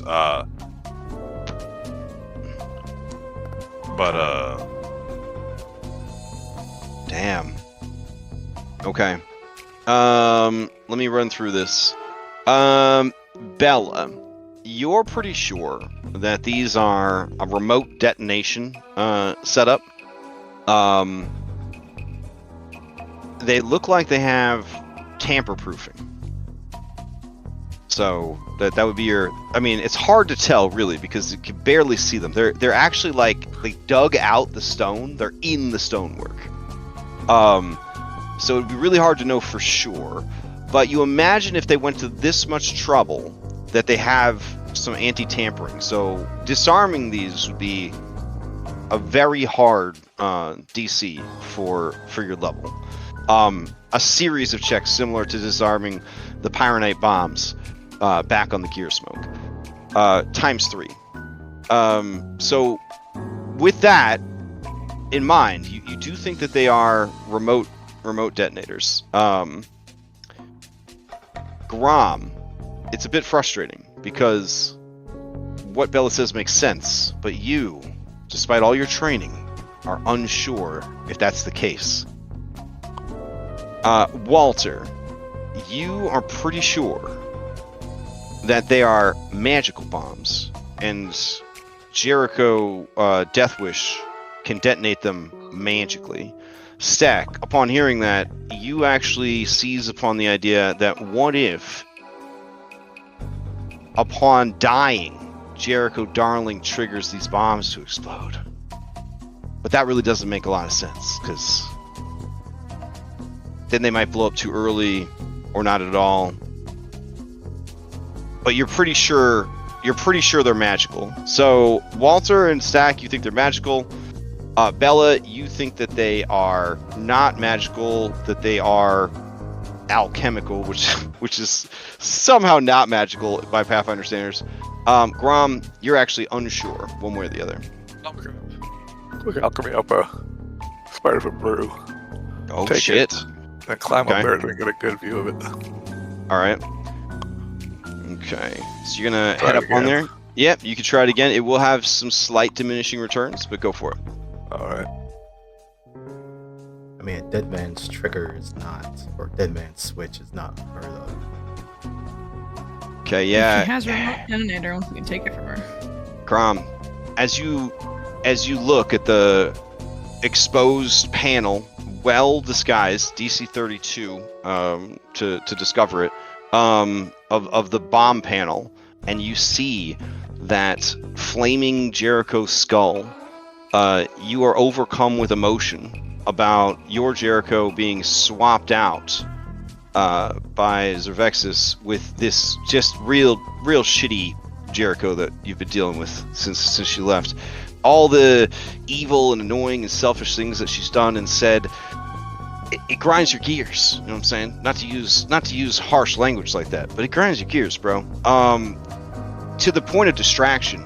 Like you see that little Jericho skull, and you think about the fact that this other Jericho, this Jericho Deathwish, this Jericus is throwing a fucking monkey wrench into the gears. Yet your Jericho that's trying to, say that's a good idea. It's frustrating, but also it's so frustrating and distracting that you don't learn anything more about the bomb. I will climb back down. Okay. Bella, maybe you should go look at it and see if it's possible for us to set it off prematurely. Okay, I can. 'Cause I don't think we I'll make can. I'm not sure we can disarm it, but if we could set it off beforehand. Yeah, I'm interested. Alright, I make my own Spirefoot brew, and then I walk up the wall, and then I'll roll a recall knowledge.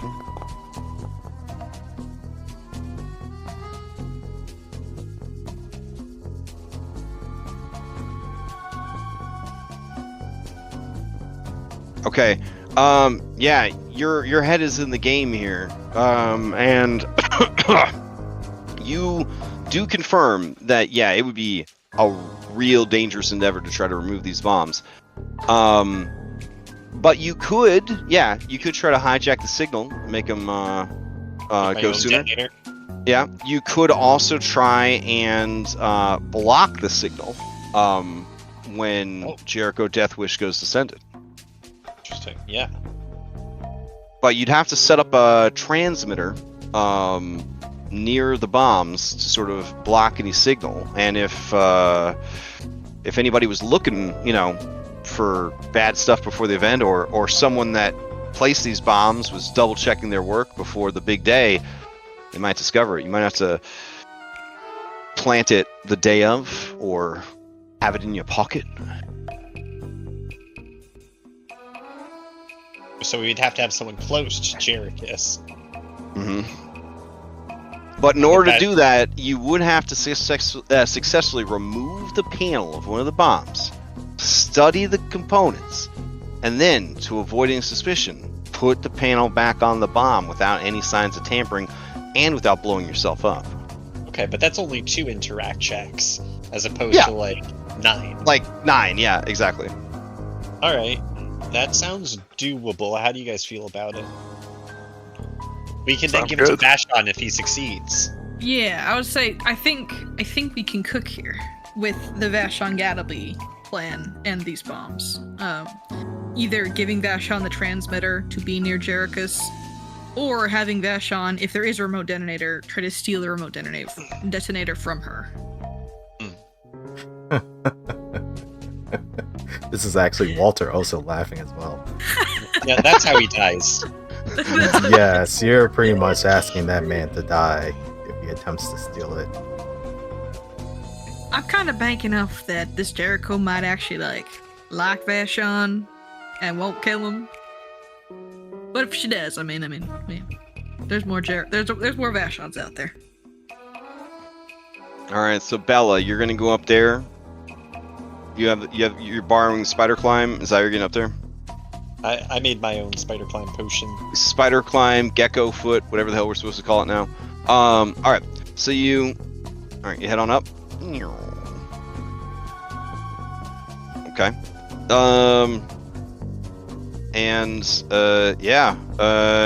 So you could do a crafting, but you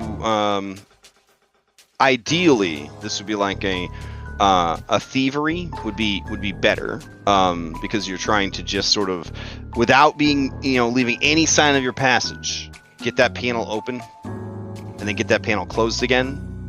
The most delicate possible thing you could do. So do you have something that allows you to sub-crafting for thievery? Otherwise, you could use crafting, but the DC will be even higher. I don't, but I do think that we have a special little goblin who has such an ability, right? I do, yes. Because a thievery check or something that equates with thievery would be a 35, but a crafting without feat support would be coming in at a 40. No, thank you. Ooh, All right, but you could assist since you're both we both scooter manning it up there. All right. Okay, so that is a critical success. So what is the bonus on a critical success for your mastery? Does that do anything? +3, right? That sounds right.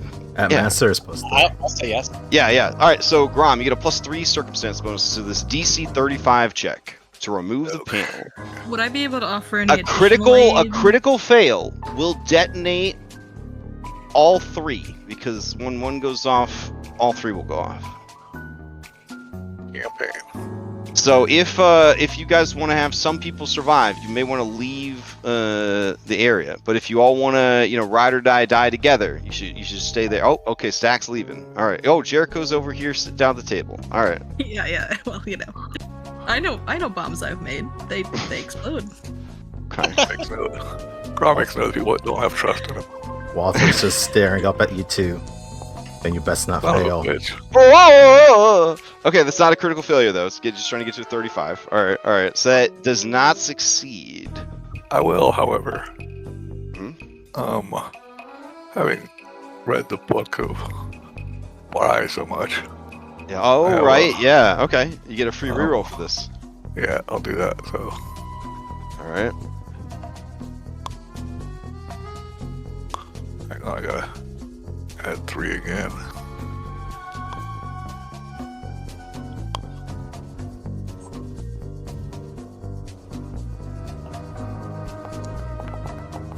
Okay. All right. You remove the panel perfectly. You guys can see the inner workings of it. It is complicated. It sort of looks like punch card technology, but like imagine if instead of like holes punched into cards that are then being like read by spinning dials, they're just like these flat pieces of like pressed like stone or glass, and they have like all sorts of like lines of like gold and silver like interlacing with each other. It's crazy looking in there.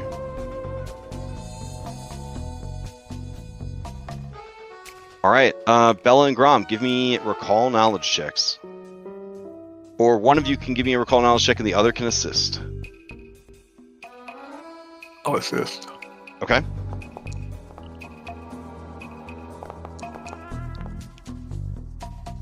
All right, with Grom's assistance, all right, that adds.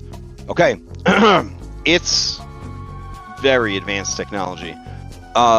More advanced really than anything you've ever seen. It kind of reminds you, Bella, of the technology that Kosawana used to build his flying robot Sphinx. It is a sort of a fusion of magic and technology. But you're confident, after studying it for about an hour, that you guys will be able to build a signal blocker. Excellent. All right, we gotta be careful putting it back on. If it doesn't work the first time, I would just let it go, because if we really try to force it, we could accidentally set this off. I was saying if we probably shouldn't re-roll on failures. That was the one thing on the boat I remember, was the notion that we could re-roll into a nat 1. Then you two better not fail. Walter's just looking up at you too. Oh, Stack. A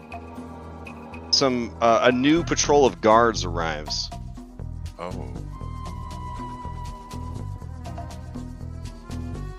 It's two guards. They have torches, but you guys are in perfect darkness.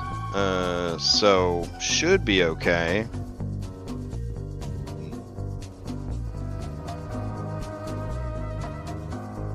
Those are bright torches there. Yeah, right? Well, I mean, it's very dark, so yeah. All right. You hear them talking, and the one guy says, "Can you believe that Caesar is going to have a party on the day the Oracle said he would die?" And the other one says, "Caesar, he's like the God King. Nothing can kill him, nothing can stop him. He is the strength of Rome personified. Our empire will spread across the entire world to lands we haven't even discovered yet. I tell you, your children and mine will live in a world ruled by Rome, ruled by the God King himself, Caesar." And the other guy says, "But they say that Rome should never have a king again. Are you crazy?"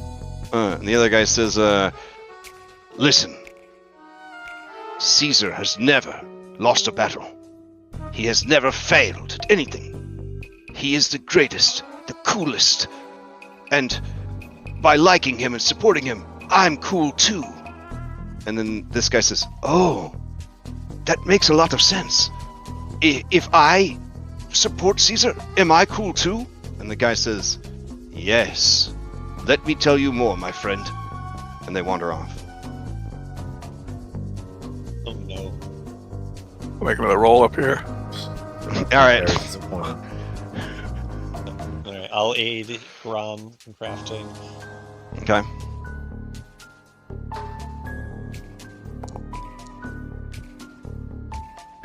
Okay, okay. +3 Grom. Let's go. +3.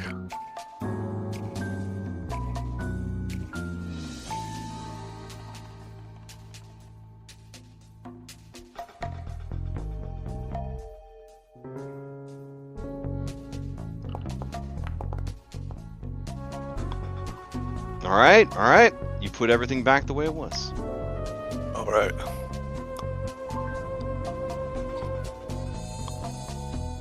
Get out of here now, or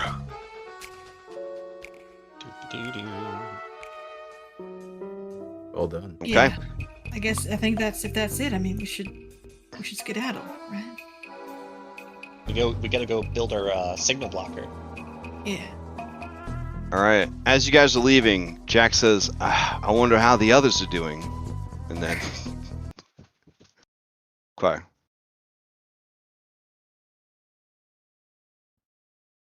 All right. Let's see what we got here.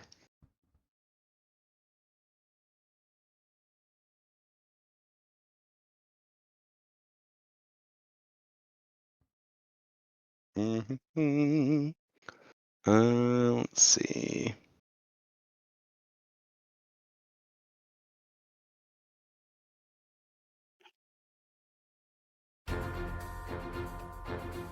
Okay. So over at the Coliseum right here.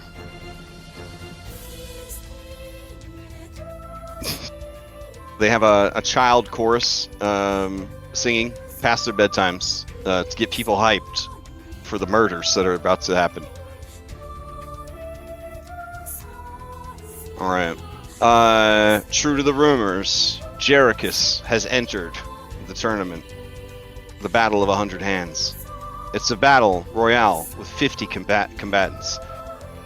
Using money provided by Decimus, your B team is able to bribe their way in, and 5 people's dreams are shattered forever. Which I guess irrevocably changes the timeline because those 5 people were probably supposed to die tonight, and now they're not going to. But hey, Sorry, I'm They just have one laughing. of That these is every just week. true. I'm just laughing because maybe it's just a mirror version of fucking Mythic. Gets turned away. All right. So I need to know. You guys have been traveling with the B team for a while, an entire 1 to 10 campaign, right? 1 to 11 campaign, some shit like that, and then several months now, right? Almost a year, I think, when you take into account all the time travel shenanigans that have taken place. So like, you know these people intimately. You know these people like their family. You know these people like they're your brothers in arms. So I need to ask, who among you trained Philomena for battle? Walter. I don't know who could have been. All right, Walter. I look at the crowd. Anyone else who wants to answer? I will say that this is a non-magical Earth. So your B team, they range anywhere from level 10 to 12 as NPCs, which is, respectable. And they have unique abilities. However, this is still a Pathfinder version of Rome. So even though it's no magic, like the people that are competing in here, there are some people that are bringing it. You know what I mean? They got them skills. They got access to the fighter class. Like the strongest class in all of Pathfinder. Until level 6. But it's still a dangerous endeavor. These are going to be DC 35 checks I'm looking for. If we get, we'll do critical success counts as 2 successes. A failure is no progress. So victory points. So 2 victory points on a crit, 1 victory point on a success, no victory point on a failure, lose a victory point on a critical failure. Alright, you can bullshit any training montage sequence you want. You just describe to us like we're witnessing a cutscene from a TV show or movie. of them thinking back to the training they did with you and how that training is going to help them tonight survive the Battle of 100 Hands. For success, for overall success, I want to see 4 victory points at the end. So that means that nobody dies, Vashon gets her attention, and he's in. Okay? If you can bring 7 victory points, she's in love with Vashon. If you can come in with 3 victory points, it will be a messy success. Okay. Alright. If you have no victory points, one of your B team will die. And if you have negative victory points, 2 of the B team will die.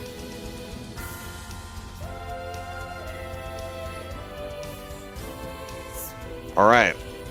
So, Walter, take us on a journey. What does the training montage for Philomena look like?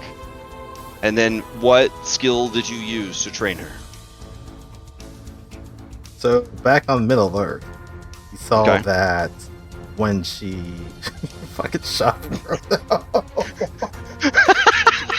Damn, I can't believe those words are coming out of my mouth. When she shot Frodo, he noticed that she also applied sneak attack damage, which was on top of, a target being off guard. And one of the easiest ways of getting a target off guard is to leave its line of sight by hiding, using terrain to block line of sights, get behind terrain, all that stuff.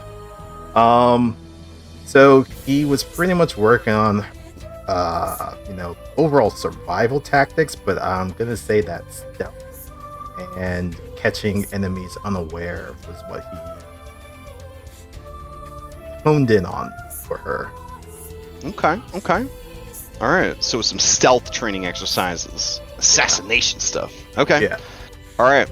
Go ahead and give me that DC 35 stealth check. I will also point out that 3 of your B team members have faxpirations. You can burn them for this challenge to get a +1 to the roll. I am going to burn For those particular ones. I'm gonna burn a hero point to give her. Well, you don't need to burn it if you need to re-roll. You only need to burn it if you need to re-roll. Because you could do an open stealth on this one. Because we'd all see how the training went. All right. Woohoo! All right, not bad. All right, that is a success. All right, 1 success. All right, so now tell us, what does it look like as Philomena, the 13-year-old girl from Alcastar, is fighting in the Roman Colosseum in the Battle of 100 Hands?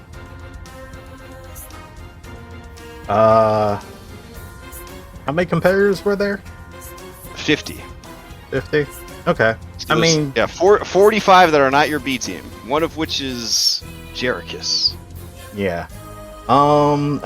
She's a preteen girl. She's small. She's using bodies as cover, hiding in between, slashing at weak points. Occasionally, if there are loud bangs, she's taking shots so that her shots are in conjunction alongside those, so it's not being too conspicuous that why the fuck does the girl have this boomstick? Nice. And just slowly whittling down numbers, assassination by assassination. Holy shit. Okay. Train the child soldier, I know. All right. Who among you trained Stu Hear me for out. combat? Hear me out. Hear me out. I know this is Bella's team member, but she might be more fitted to training Vashon, the other alchemist of the party. Jericho is an engineer and makes clockwork and robots. Okay. I'll leave that up to you, Larry. If you rather do stew, I'll let you do stew. I'm just. I had mentally prepared for stew because obviously. All right, you can do stew. You can do stew. I appreciate All that. right. I didn't All right. get on. So walk us through what the self-defense training montage looks like for you and Stu, it's or what? important to understand that Stu came with his programming. He's a robot. But she obviously maintains him. When she found Stu in the bank vault that her father left him in, like, he left a manual. She had to, like, maintain him every day, and she had to, like, you know, alter him as she goes. And one of the things that he had that she, like, kind of, like, it didn't necessarily, like, work right, but it, you know, because he has this infinite font of cheese sauce in him, he had, like, you know, a dispenser that, like, occasionally would fire out. And then one day they're going through the city of Alkenstar, and they're in the streets, and she gets jumped by like some thugs, and Stu, being her guardian, literally just like hoses these guys down with scalding cheese sauce that like sticks to them and causes persistent damage. And he has like a little cone attack that he can do. And then he just says mean things to people that break their spirit and confidence. Which is honestly more devastating than the cheese sauce. What skill did Bella use to refine these powerful moves? Obviously crafting. Okay. And...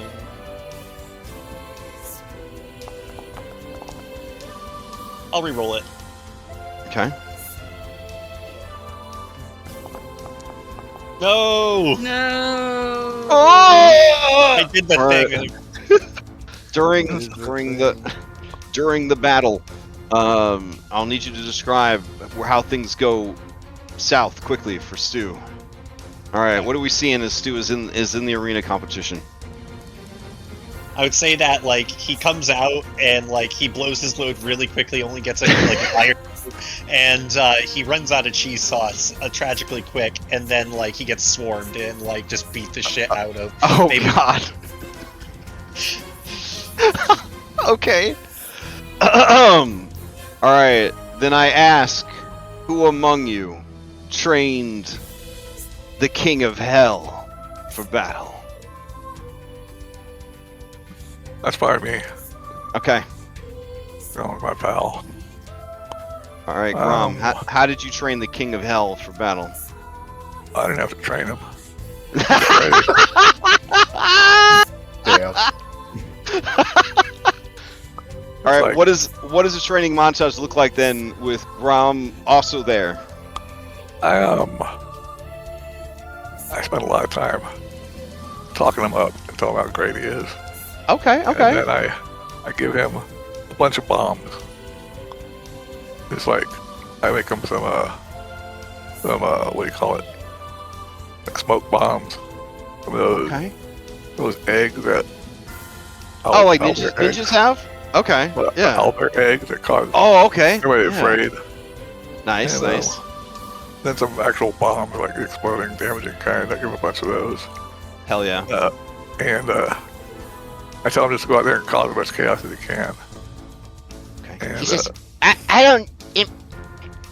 Am I to be trusted with explosives? you are today. Okay. Go wild, buddy. I You'll do the will. right thing. And I guess that's it. Is that enough? Yeah.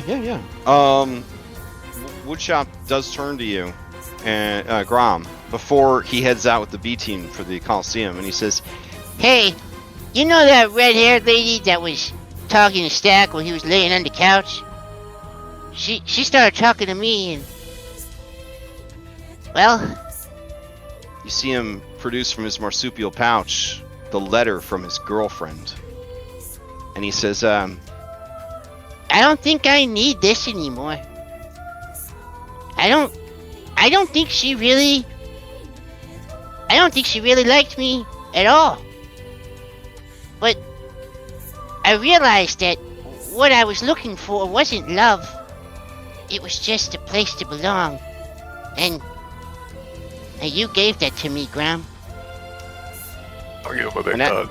And as he hugs you, the letter flutters to the ground, forgotten. They're lost anyways, right? Yeah, you always got his place on my side. I'll make you proud, Graham. I don't think that's a success, is it? That is not. It's not. We're going for a 35. This is a very hard thing that they're trying to do.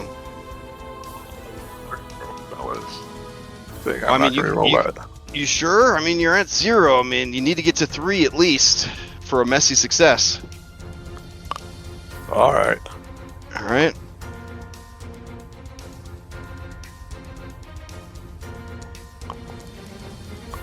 I guess a success. Hey! All right. We're back in the green? Question mark? Red? I don't know which color is the good color. All right. All right. I have to ask, who trained this sexy motherfucking Colo right here?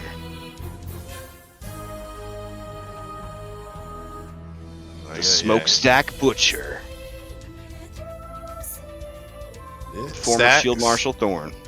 Oh, just Stack trained him? Yeah, I'm assuming Stack trained him. Oh, okay, okay. Their skill sets are pretty different, but yeah. Yeah, Stack.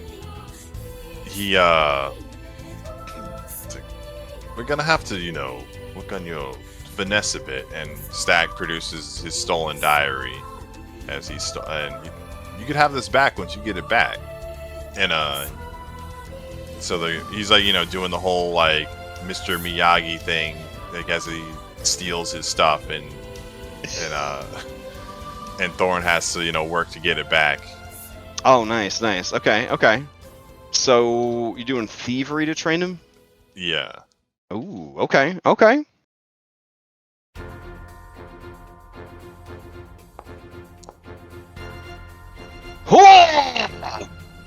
That's three. That's a messy success right there. All right. So, Grom, I got so distracted with that heartfelt moment. What does it look like when Woodchop is using your explosives to fight in the Battle of 100 Hands? Woodchop, the run up to start, everybody's like, I don't know, like in a tunnel. I see him waiting to go out there, and he spots a hot barbarian chick there, and he sort of gets confused, or like watching her, sort of infatuated with her, and everything starts. Everybody runs out there. He's just sort of following her along, and then she gets killed almost right at the start. Oh no! And he kind of goes berserk. He can't really fly, but he can like a chicken. He can jump up in the air a little bit and do that sort of thing. And he's doing that and just like spewing bombs everywhere with hardly not paying any attention to where he's going at all. And somehow he just keeps avoiding any sort of getting hit very hard. And he just bounces around, throwing bombs like crazy. And just sort of accidentally being successful at it. Incredible. All right, the camera cuts from Woodchop's storm of chaos and explosives and barbarian fury to Thorn, who has been trained to constantly be on the lookout for people sneaking up, trying to find an opening, take what's his. What do we got? What does it look like out in the field? So out in the field, Thorn is like on the lookout. He's in training thievery. He's on the lookout for other people that aren't paying attention too, and like do like a quick disarm, take their weapons, and like shoot them in the gut or something. Or is he, if he has allowed to have his guns here? And yeah, so he's really quick on the disarms, and then he has like a spider sense for when people are trying to get up on him. All right, take him out. Love it. All right, who among you trained Vashon Gattleby for battle? All right. So when does this training arc occur? Does this occur during Evil Jericho or before Evil Jericho? You decide. You decide. Okay, we'll do Evil Jericho then. Take us on a journey. Show us the scene. I mean, Evil Jericho, pretty easy. You threw him in a tiger pit and he had to fight for his life. But, Yeah, absolutely. Jericho used to be a gunsmith. You know, she used to wield guns. She used to be a welter over there. So to train Vashon Gattleby, Evil Jericho has pulled out her old arquebus, the Messenger, and she's training him in reflexes. As she she shoots the ground where he's at, and he has to avoid bullets. Oh, okay. So this is some dodgeball training. Yeah, it's dodgeball training, but with guns. Okay. Gotcha. You can dodge a bullet, you dodge a ball. So are you making a ranged attack roll? What skill are you using to train him? That's a great question. Because I'm not very good at those anymore. Can I use a lore engineering? Okay, you can do lore engineering. That's fine. So you build like a death gauntlet, like the one that you guys had to run at the junkyard. Death gauntlet. I built him a death gauntlet. Yeah. All right. I'm trying to kill him though. But you know, it's a training arc for him. You know what I mean? Like Jericho's trying to murder him, but you know. Alright, so considering there wasn't a lot of time for this would happen literally like an hour before you guys go to the garden and he goes to the arena, and he looks around Decimus's backyard and he's like, when the fuck did you have time to build this obstacle course? I got a pop-up death gauntlet. Oh, hell yeah. Yeah, you never really know when you need one. I didn't get to show off at the junkyard, so this is a good opportunity for everybody to see what I'm capable of. Yeah, it's kind of like that, except a little more deadly. All right, give me an engineering lore. Sure. Ugh, miserable. Ugh. All right, now remember, you're currently at a messy success, but a success would be exactly what you're after. 4 victory points would be exactly what you're after. Messy success means that I reserve the right for some crazy shenanigans to pop up that would be a problem to deal with, but you will still accomplish what it is, which is to put Vashon right next to Jericus. I do kind of want to re-roll it. If you re-roll though, and you get a nat 1, the operation is Believe in botched. yourself. Believe in myself? I don't know. I gotta roll a 5. I don't know. Believe in the heart of the DC cards. But if you try again and fail, then it's not a big deal. You still have a messy success. You only true. have to worry about a 5% chance. That's it. It's a DC 35. 5% chance. Okay. DC Yeah. 35 at plus 21. Believe in the heart of the cards. Alright, I'll give it a shot here. Reroll using hero point. Oh, nice. Hey, nice. All right, that's exactly what you needed. Okay, so you guys get a clean success. So, go ahead and narrate to us how Vashon Gattleby becomes essentially the second place person after Jericus in the Battle of 100 Hands, and as the two of them fight it out, she fall in love a little bit. So I think Vashon takes the wrong lesson away from this death course. He kind of manages to build one himself within this arena with his alchemical potions like acid and bombs and such. So I feel like he spends a majority of this 100 hands actually setting up traps and of the like luring contestants into them and either melting their bones or knocking them unconscious, whatever he wants to do with that. But at the very end, when it's just Jericus and Vashon, he does his best, but he's really focused on locking quote-unquote eyes with her and giving the most pathetic man smile that Jericho loves. That Jericho loves, to clarify. That Jericho loves. Okay, loves. Gotcha. Okay, all right. All right. For a second, I was getting a little confused, but yeah, okay. All right. Down to the wire. It's Vashon and Jericus. Vashon stares up at her, and he gives that meme of the guy from King of Queens or whatever. You know what I'm saying? You know that meme where he's making that face. You know what I'm saying? Oh, with his hands in his pockets, the guy. Yeah. Kevin James meme? Get it. Get the Yeah. meme. Let's see. Who's gonna get it first? I'm running. The one I found has big titties. I don't want to post that one. How did you get that one? That's the first one that showed up for me. I don't know. Oh, this one's bad quality. Oh, here we go. I got it. I got it. I'm running. I mean, I'll post the big titty one. It's fine. Okay, the next one. Okay, next one. All right.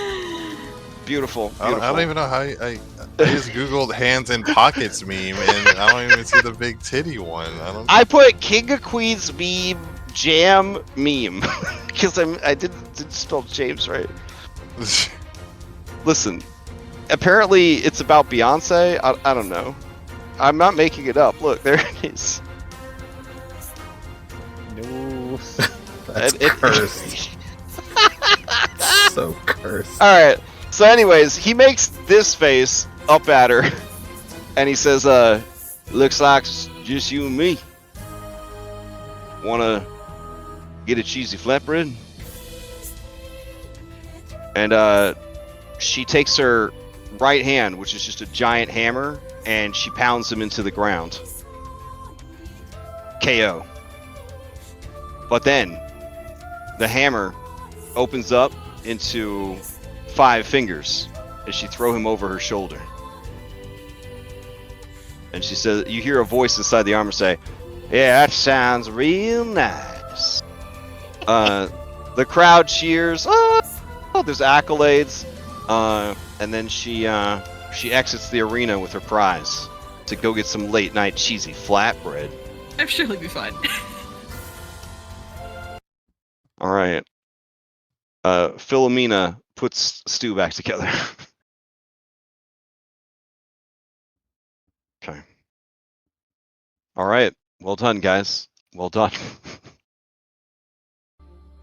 Imagine Plan is putting coming Stu back together. together is terrible. There's just cheese everywhere.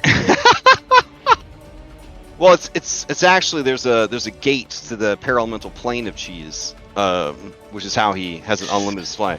Sort of It's like Barrett, unveiled. sort of like Barrett from Final Fantasy VII has a bullet materia. Like the only thing that materia does is make bullets. Like he has a cheese materia. You know what I'm saying? It's Excellent. yeah, a decanter of endless cheese, as it were. Good times. All right. So, everyone except Vashon meets back at the compound at the manor house. All right, your allies, other than Stu, don't look any worse for wear. Philomena, her clothes are just drenched in blood. Thorn's fur is drenched in blood. Woodshop's feathers drenched in blood. Woodshop runs up to Grom and he says, I did it. I did it. You did And it. there was a muscle lady there. I was gonna get her contact information for you, but she died. It threw me into a rage. I don't remember much after that. Just killing. Yeah, go visit that redhead lady again if you remember it all.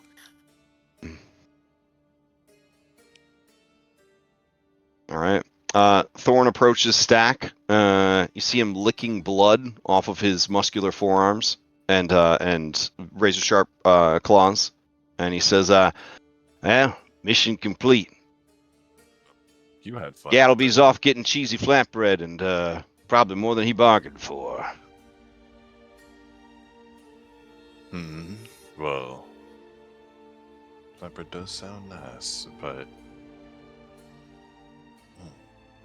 the exact size, right. I didn't realize that. Yeah, that. Like he pains himself. It's like he realizes that he killed his Stack, and he doesn't know how to process that right now.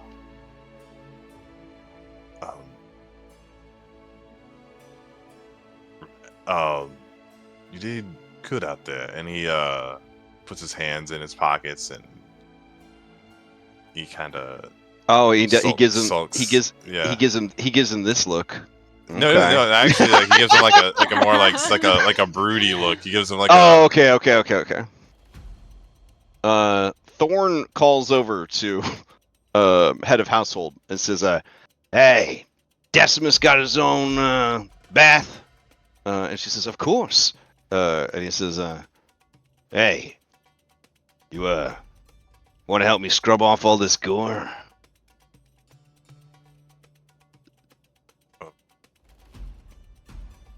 He doesn't wait for a reply. He just heads to the bath. Oh, he's gonna sack ball. Yes.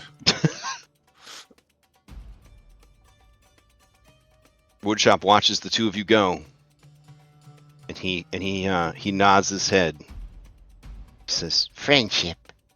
That's what I was looking for all along. They might need help, Woodshop. Might want to go with them. Oh, you think so? All right. Yeah. Guys, I'm coming to help. Bella All right. overhears their conversation about cheesy flatbread, and her stomach grumbles, and she starts to drool, like, involuntarily, like Pavlov's dog, and she looks around for Stu and sees him kind of slumped over and half dismantled, and just goes over and fixes him up. They're like, "Oh, you tried. You did your best, Stu."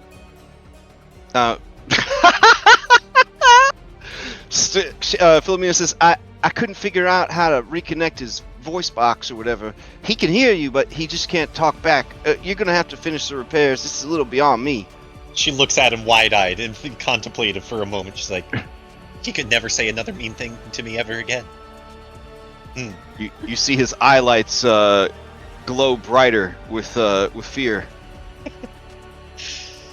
She'll choose to fix it.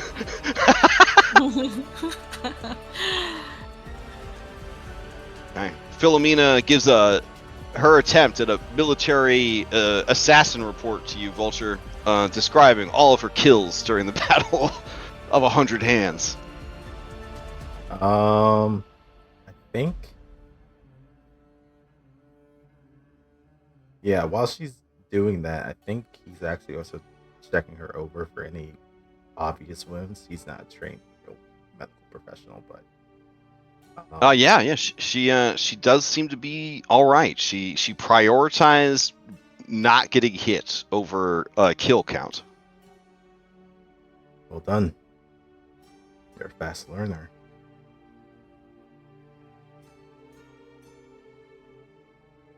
Philomena says, "Well, before we went, Jack was telling me about a world called Fortnite. Apparently, the people there, they're forced to fight to the death every hour or so, forever. And he said the best thing you could do is to just find a quiet place and dance until it's over." Raises an eyebrow. Were you dancing? Well, I was, dancing out of trouble. I wasn't, ballroom dancing. Right. But it did work pretty good. Everybody was so busy fighting each other. I just took some pot shots when I had a chance. Took advantage of their distraction. I just made sure that number one priority, Vashon Galby, was able to survive to the end. And he did survive, yes? He did. There was a close call. There was I didn't know this world had dwarves, but there was a real small lady, and he got very distracted, trying to chat her up and see if she wanted to do something else, and he said blow this soda pop stand, but I shot him in the ass to get him back on task. If you tried hard enough, do you think you could have won that competition? Or at least came in second?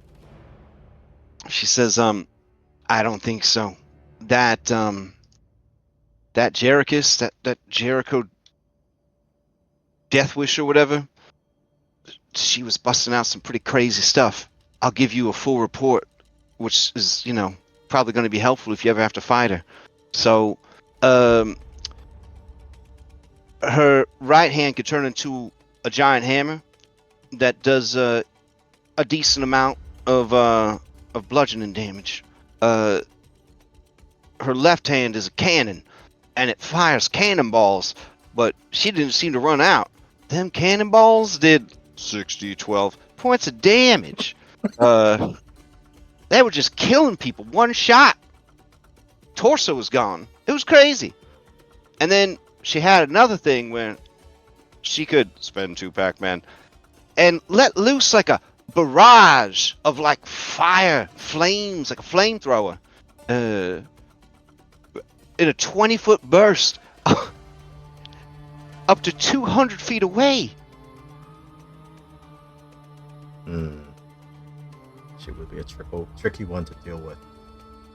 Oh, also, she had another flamethrower that wasn't ranged. It was up close, a 30-foot cone, and it would cause a ton of fire damage and persistent fire damage. People catching on fire and burning up alive. Also, every time she would use the cannon, if she would then go and hit people with it, it would still be hot from shooting fire, and it would do extra fire damage. This move was called muzzle burn. I know because she kept shouting muzzle burn every time she burned somebody with the cannon. And we're all relying on Ashon to succeed. Okay. Well, yeah. All right. I would say that she's just her body is as tough as Vulture 13. I don't even know what the actual person inside the armor is capable of. They never showed themselves. Mm-mm. Aren't they like a floating skull? They just laugh menacingly from inside the armor. And they were very mean to people. Every time they killed someone, they would say something really demeaning or derogatory about them or racist. And at one point, she just started crouching on a dead man's face, putting the private parts of the armor on the dead man's face and rubbing it on him. And said, "It's tea time!"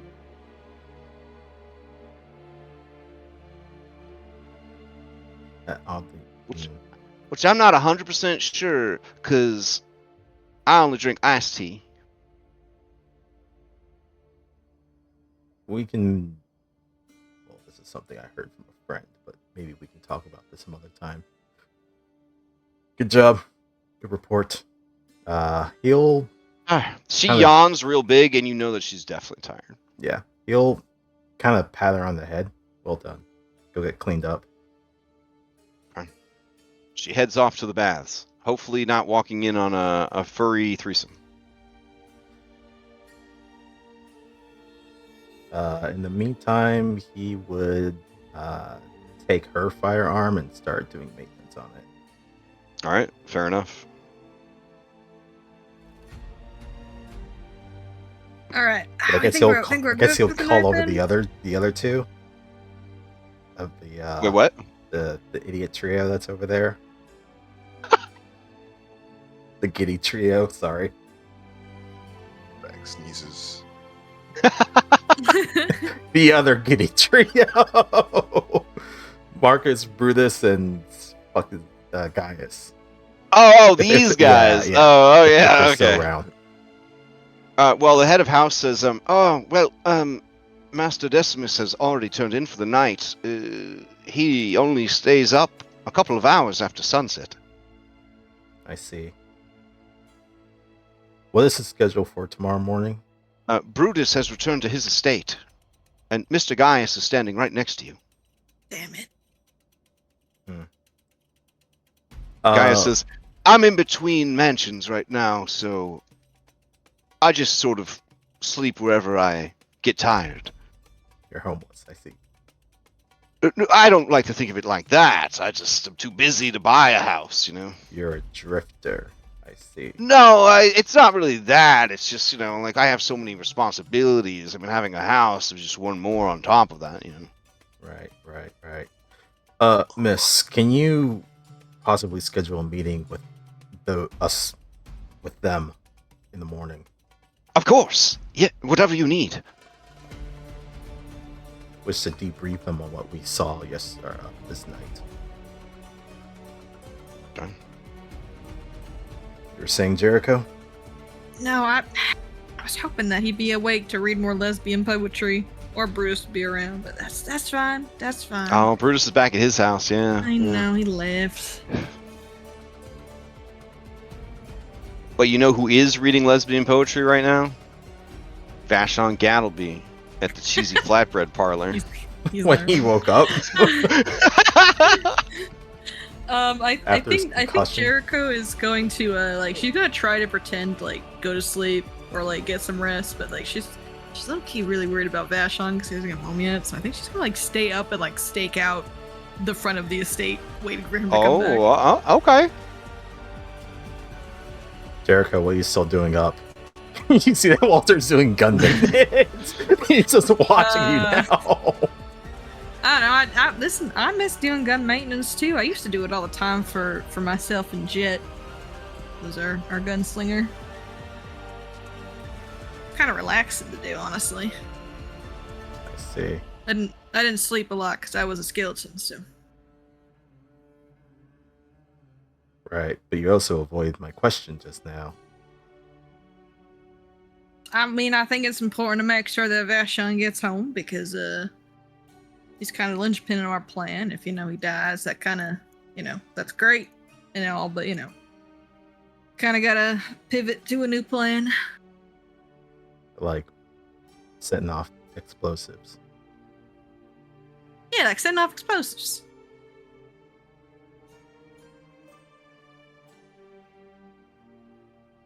He just looks at you for a couple of moments, shrugs, and then continues working.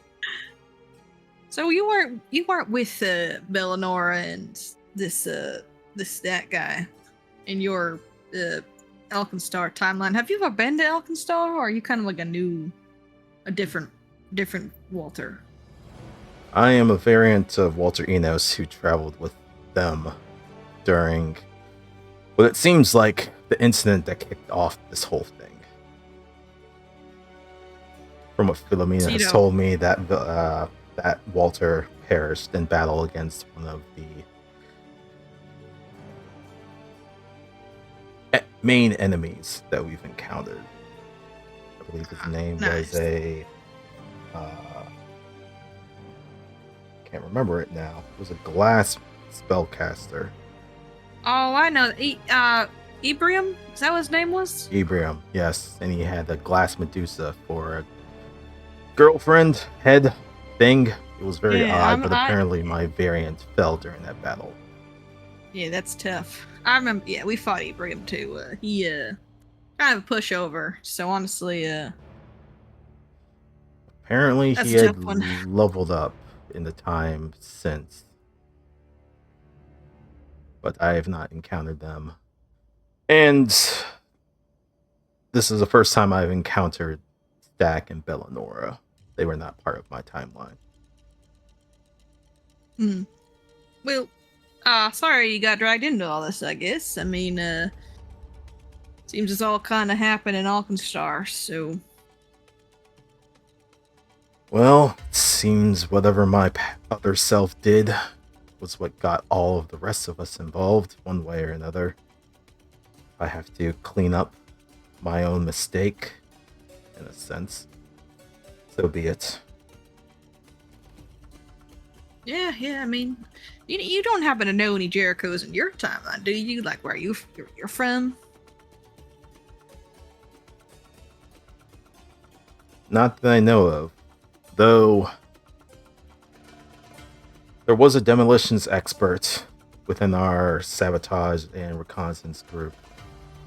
Had a somewhat similar personality to you, though less chaotic.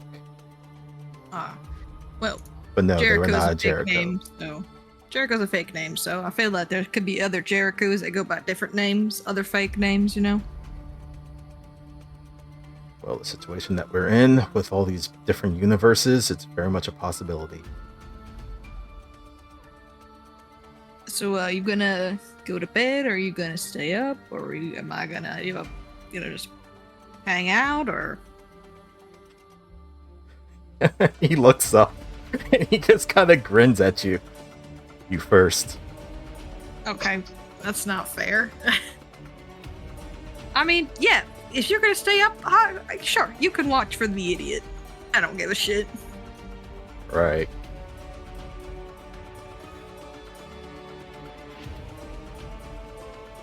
Does she stand there? And just walk away? Yeah, she stands. She stands. She guys stands and goes, listen. Okay. I might have the. I think that this Vashon is like the last Vashon. Can I be honest with you? How so? Well, my kind of whole thing. I've been kind of going around killing Vashons. I think this might be the last one. I'm not really sure though. Kind of got stuck here. So. Well, there's definitely been a number of them that have been taken out, says he just admitted, but from what Philomena told me, apparently the one that was in the other Walter's timeline passed away of natural causes. Oh yeah, I don't think I'd take care of that one one. That was easy. Yeah, I didn't have to do anything with that one. But it's kind of weird, you know, like, I feel like I'm about to accomplish something I've worked a majority of my life for at this time. And it's, I don't know. Kind of feels weird to, you know, kill the last thing that, you know, ever used to matter. Freeing in a way, I think, like. Do you feel joy in removing Vashons from the multiverse? For a little while. You'll raise an eyebrow. Has something changed? No, I mean, I don't think it's quite fair that other versions of me get to stay with Vashon when mine was taken. So, I mean, the schadenfreude of other Jericos does bring me quite some joy, but I don't know. Just weird, I guess. I don't know.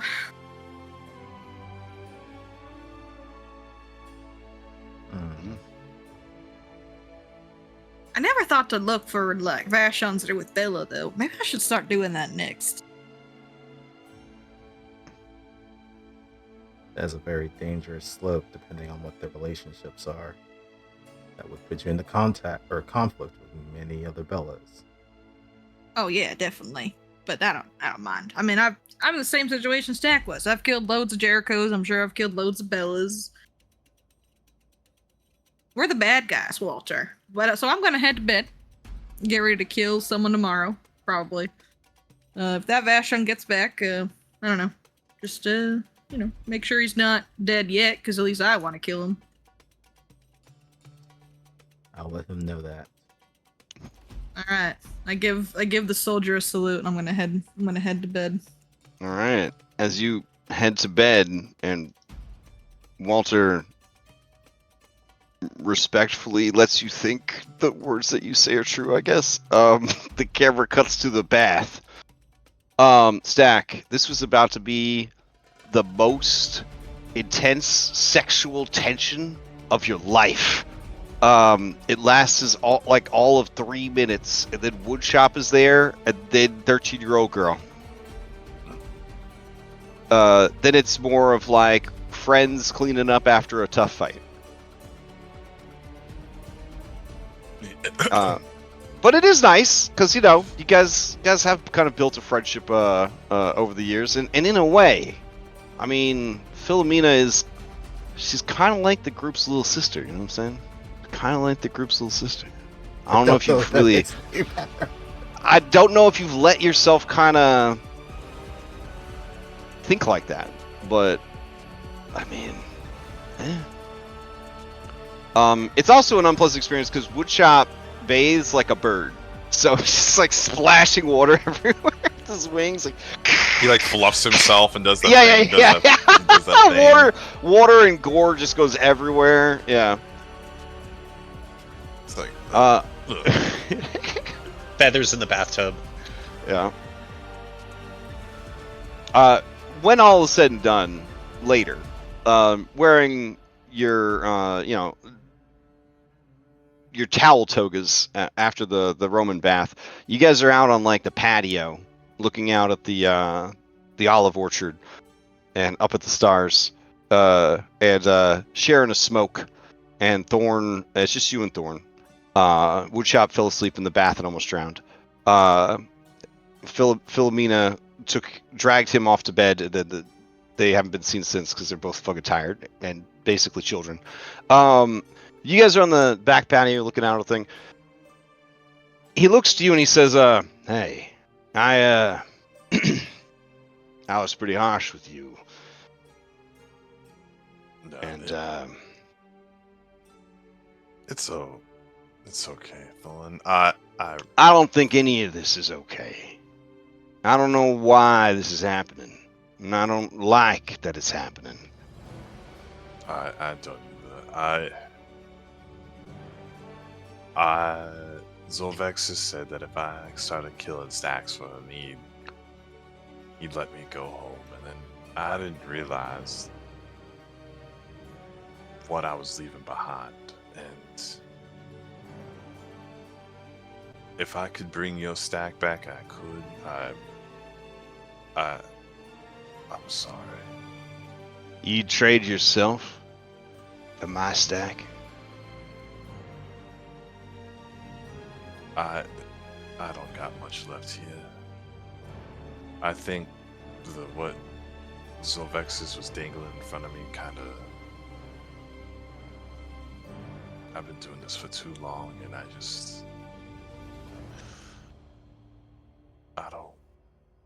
don't even want to go back in no more.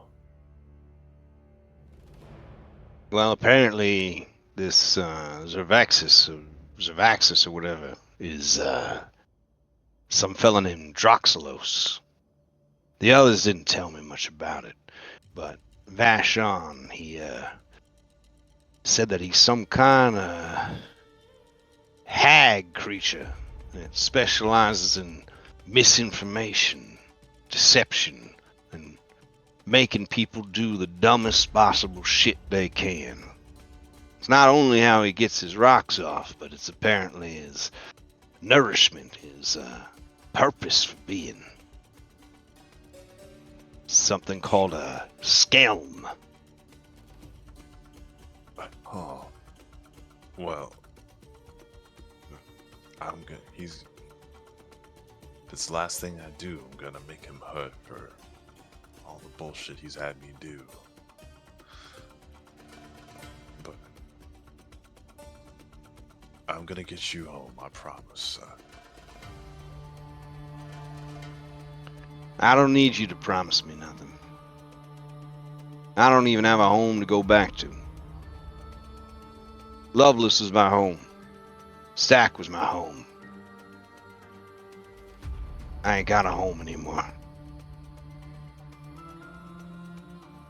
I got a couch. He lets out a hyena bark of laughter and says, "What do I look like, that Gaius guy? I ain't gonna be using these fine looks to take advantage of desperate people. But I say we just keep going. I might be an idiot for thinking it, but I believe Jack when he says that things might get better when we make it to the Harrow Court. I never seen somebody believe something as hard as he believes in this Harrow Court bullshit. So, yeah. Yeah. I want to see it with my own eyes." You believed in Loveless pretty hard, if I remember correctly. Yeah, and that's why I feel like an idiot for believing in this Jack fella, but he seems honest enough. Now that he got cornered. That's generally when people give you the truth. When their back's against the wall.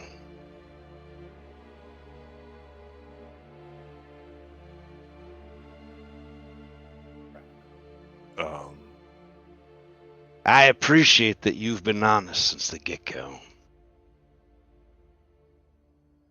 You didn't make any secret of the fact that you were working for Vexus, that you was killing stacks. I I've been doing it for so long. I guess he sighs deeply and he's like, I just wanted it to stop. Well, so far I've seen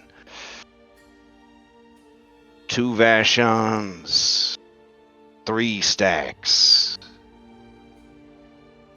2 Jericos, 3 Jericos, 2 Groms, 2 Walters. I don't know. What I'm learning is that you all ain't so different as you wish you were. Or think you are.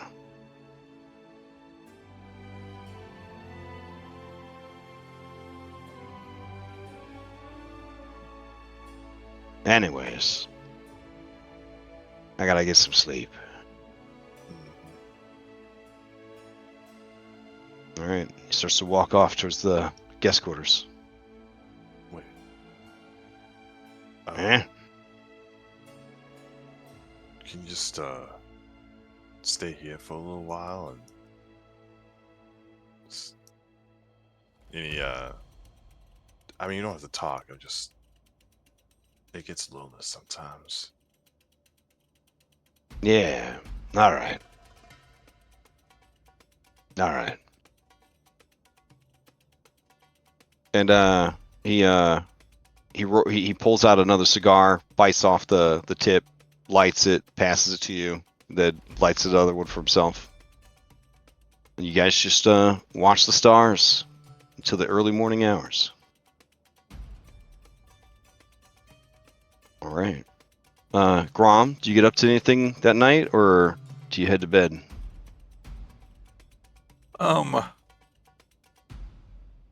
Grom spent some time working on trying to write down the diagram of the Oh, the signal blocker. Yeah. Staying on mission. That, and I was just like trying to make sense of what he saw in there. That weird technology. And he write down notes for it. Go ahead and give me a religion check or a lore bry. He does have that. Okay. Would that be hidden or does it matter? Oh, you can make it public. That's fine.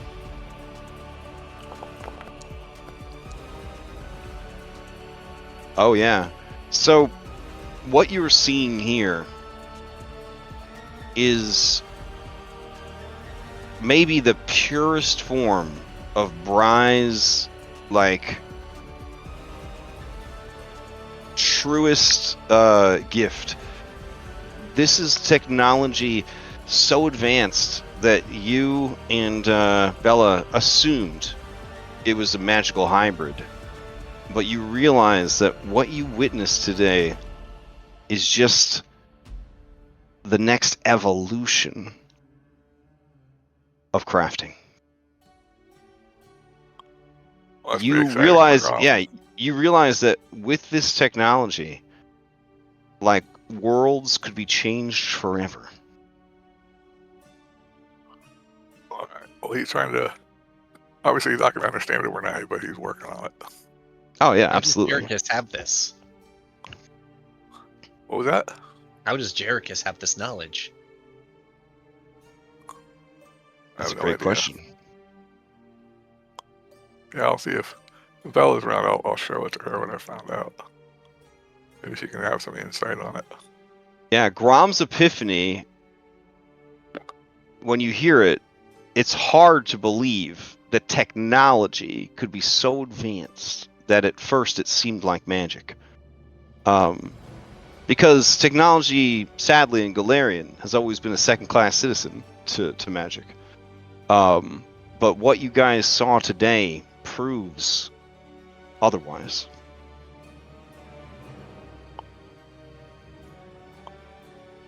But it is a bit frustrating because it does feel like it's still a bit beyond your understanding. Well, that's fine. All right. Gives them something to study. So you guys stay up late building the signal blocker, or do you intend to work on it tomorrow? Sleep, so Okay, fair enough. he'll actually go to bed. So after writing down your notes for the blocker, you head to bed. Yeah. That's a Okay. good point. Yeah. All right. Okay. Is anyone up at 4:30 in the morning, or is everybody asleep at that point? I guess Stack and Thorn are up pretty late, but Are you I up don't know that late how- though? That late, that early? I guess maybe Yeah. not. What time did we get back to sleep? Oh, you guys got back from the Coliseum. They got back from the Coliseum around 11 p.m. And then you guys got back with the hour that you spent on the platform and looking around. You guys got back a little bit before that, so around like 10:30 p.m. I feel Walter wakes up early, or at least this version of Walter Okay. wakes up early. All right, so you were up doing your military like one-handed push-ups out on the veranda or whatever kind Yeah. of thing. All right. You see a drunken, coked out, opium-addled, lots of burns on his exposed skin, Vashon Gattleby, stumbling through the bushes. Walter would He- have a knife pointing in that direction, but when he sees that it's Vashon, he'll lower it. Vashon blearily looks at you and says, "Hey, Walter. I did it, buddy. I did it." He comes over and he plops down on the ground next to you. Starts And chewing immediately. He turns to you and says, "I realized something last night, and I gotta tell somebody or I'm gonna be sick. I'm gonna be sick if I carry this around." And And who, might since I you ask? from another timeline, I can tell you, it don't count, So just listen to what I'm gonna say, okay? Bear witness to me, all right? I fucked up big time, Walter. Excuse me. Yeah.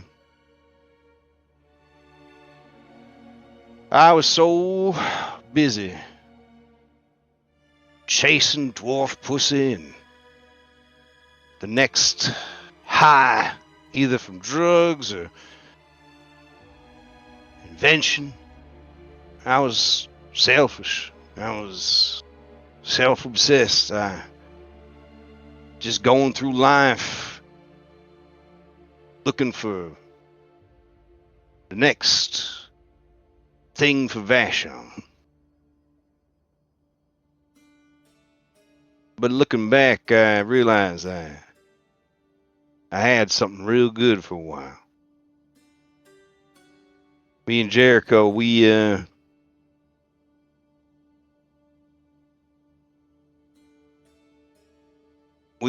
made some pretty fucking amazing stuff together.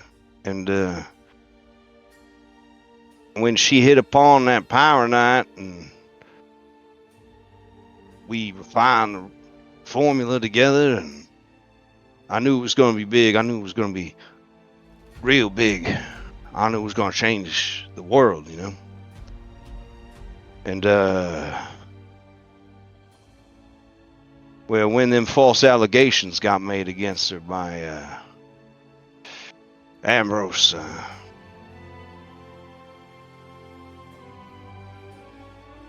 I didn't say nothing. And I didn't do nothing. Because I thought that they might be true. And even though I knew deep down they couldn't be. And I also kind of thought that now I didn't have to share the credit for inventing the world's greatest explosive device, like the greatest world-changing. When they put it in the history books, when they parade it around, when the credit is due, it's just Vashon Gattleby. No one else. She just got taken off the board and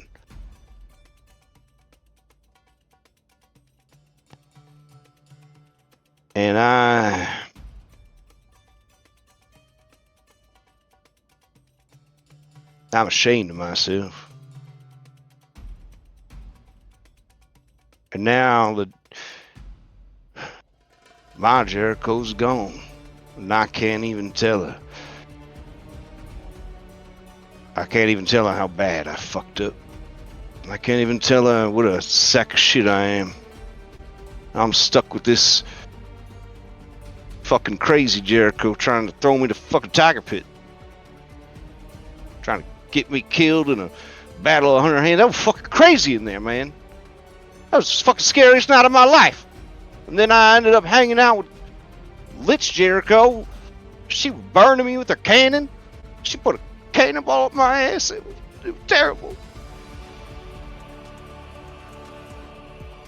But I did it because I'm a piece of shit. And I deserve it. Do you also feel like you deserve redemption? As you ask that, you hear.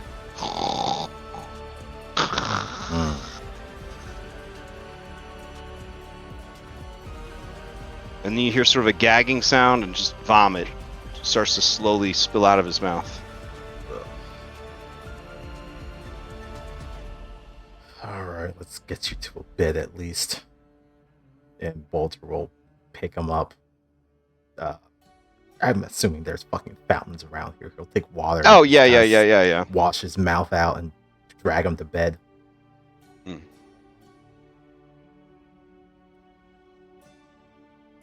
I swear. All right, by the time your conversation is over, the head of house has gotten her 4 hours of sleep, sleeping from 1 a.m. to 5 a.m. And she says, "Oh, is everything all right?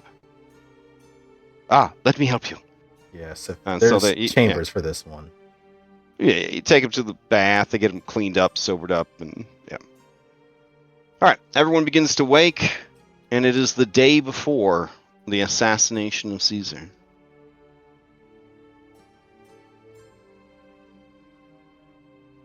What do we want to do for today?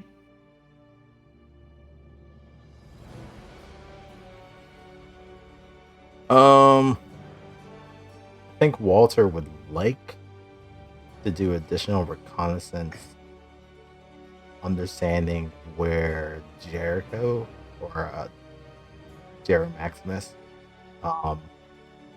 is going to be. If that information comes from Vashon, that's probably good if we got any of that. But then also learn more about this Oracle. See if there's, I don't know, something about them is kind of nagging on Walter's mind. Ever since Jack kind of said like there's always like one that's in each of these realms or worlds.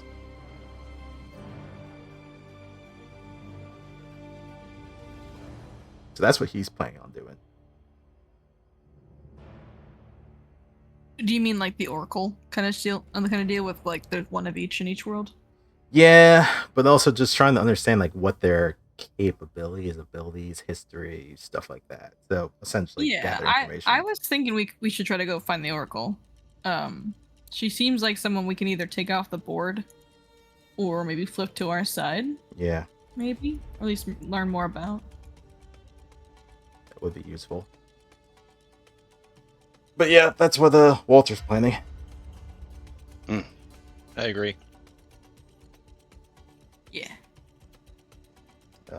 Bella, Grum, how much time do you think you need to assemble that disabler or stick blocker? You guys think it will take 9 hours? I should probably start in the morning then, in case it runs over.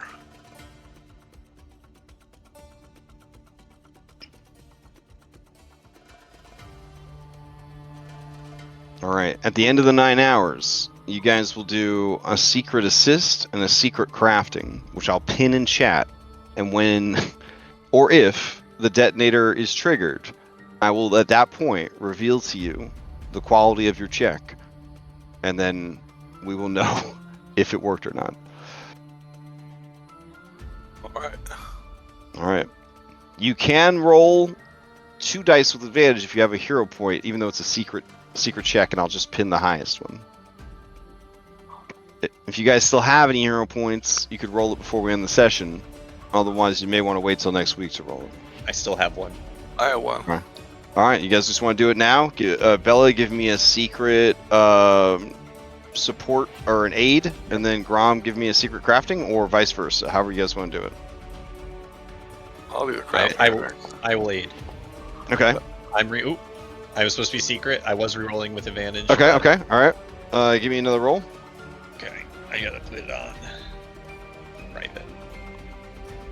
And then Grom, go ahead and give me 2 private crafting checks. Alright, let's see. Mine's the emerald. Okay, pinning it.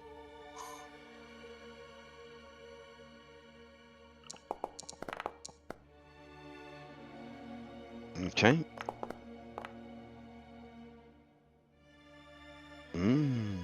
Okay. 2 nat 20s, I assume. That's the noise I make when I see 2 nat 20s. Yep. Alright. So that's locked in. Stack. It sounds like some of them are going to be building all day, and 2 of them are going to try to find this oracle. What are you getting up to today? Oh, I already thought about that. What can Stack do?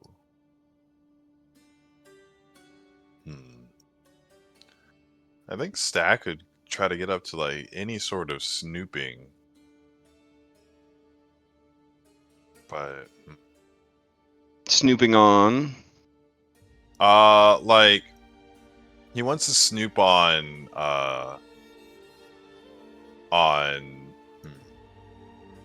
Jerry Maximus. probably my back. Yeah, I guess snoop on Maximus or maybe this Oracle. Well, Oracle would be a good thing to snoop. All right, on. you want to just join the oracle squad? Well, yeah, I guess that'll. Spec Ops. Yeah. Okay, that works. All right. Let's see. Stu will assist with the construction of the signal blocker. All right.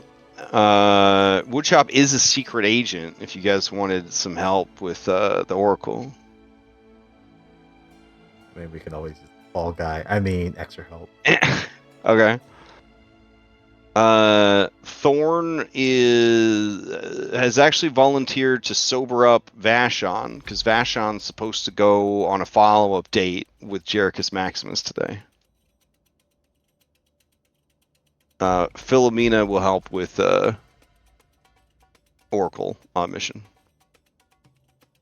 Do you want Jack to go with anybody, or Jack? Otherwise, Jack would try to help with Vashon.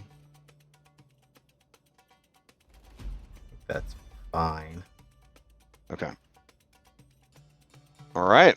So that is where we'll leave off then. So next week, you finding out about this ancient oracle, getting Vashon Gal ready for date number 2 with Jericus Maximus, and the timer and creating a signal blocker to prevent Jericus Maximus, aka Jericho Deathwish, from murdering all of the leadership in the Roman Empire at once.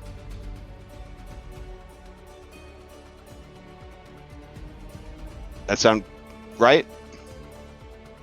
Yeah, sounds good. All right. Then that is where we'll end for the week. Cool. So, quick announcements. Tomorrow night I'm doing some prep for 7 Dooms for Sandpoint / Burnt Offerings. That game is not being streamed, but it is being recorded. It's available through Patreon. If you're interested in watching that campaign and seeing how things are going, it's recorded with the GM view, so you would be able to kind of see like how I move around in Foundry, I guess, while I'm running a game. And then there is no streamed game or prep for Skyhaven or Kingmaker this week, but there will be sessions run, and what we're gonna do is just I'll just do a recap session, either by myself or with any of the players who want to participate in a recap session, about how the in-person sessions went for those games, if we get everybody in one place. So we're gonna see. I'm not gonna run an in-person game if somebody has to miss out on it. And then we'll be back here next Monday to maybe for real this time assassinate Caesar. We'll see what happens. Anyone else have any announcements?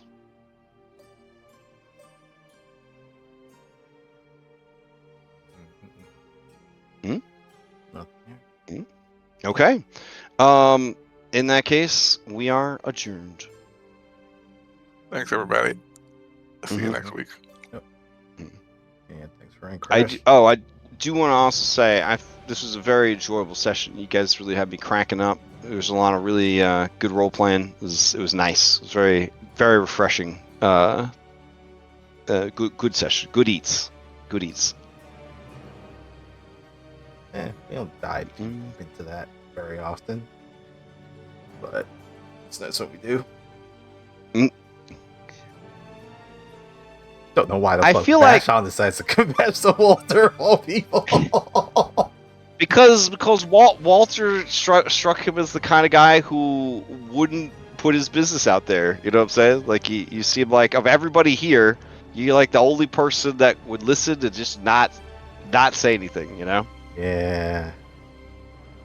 Like Stack would try to solve the problem. Woodshop would tell everybody about it. Stu would give him bad advice. Philomena's a kid. You know what I mean? Like, there's just not a lot of people he could tell, you know?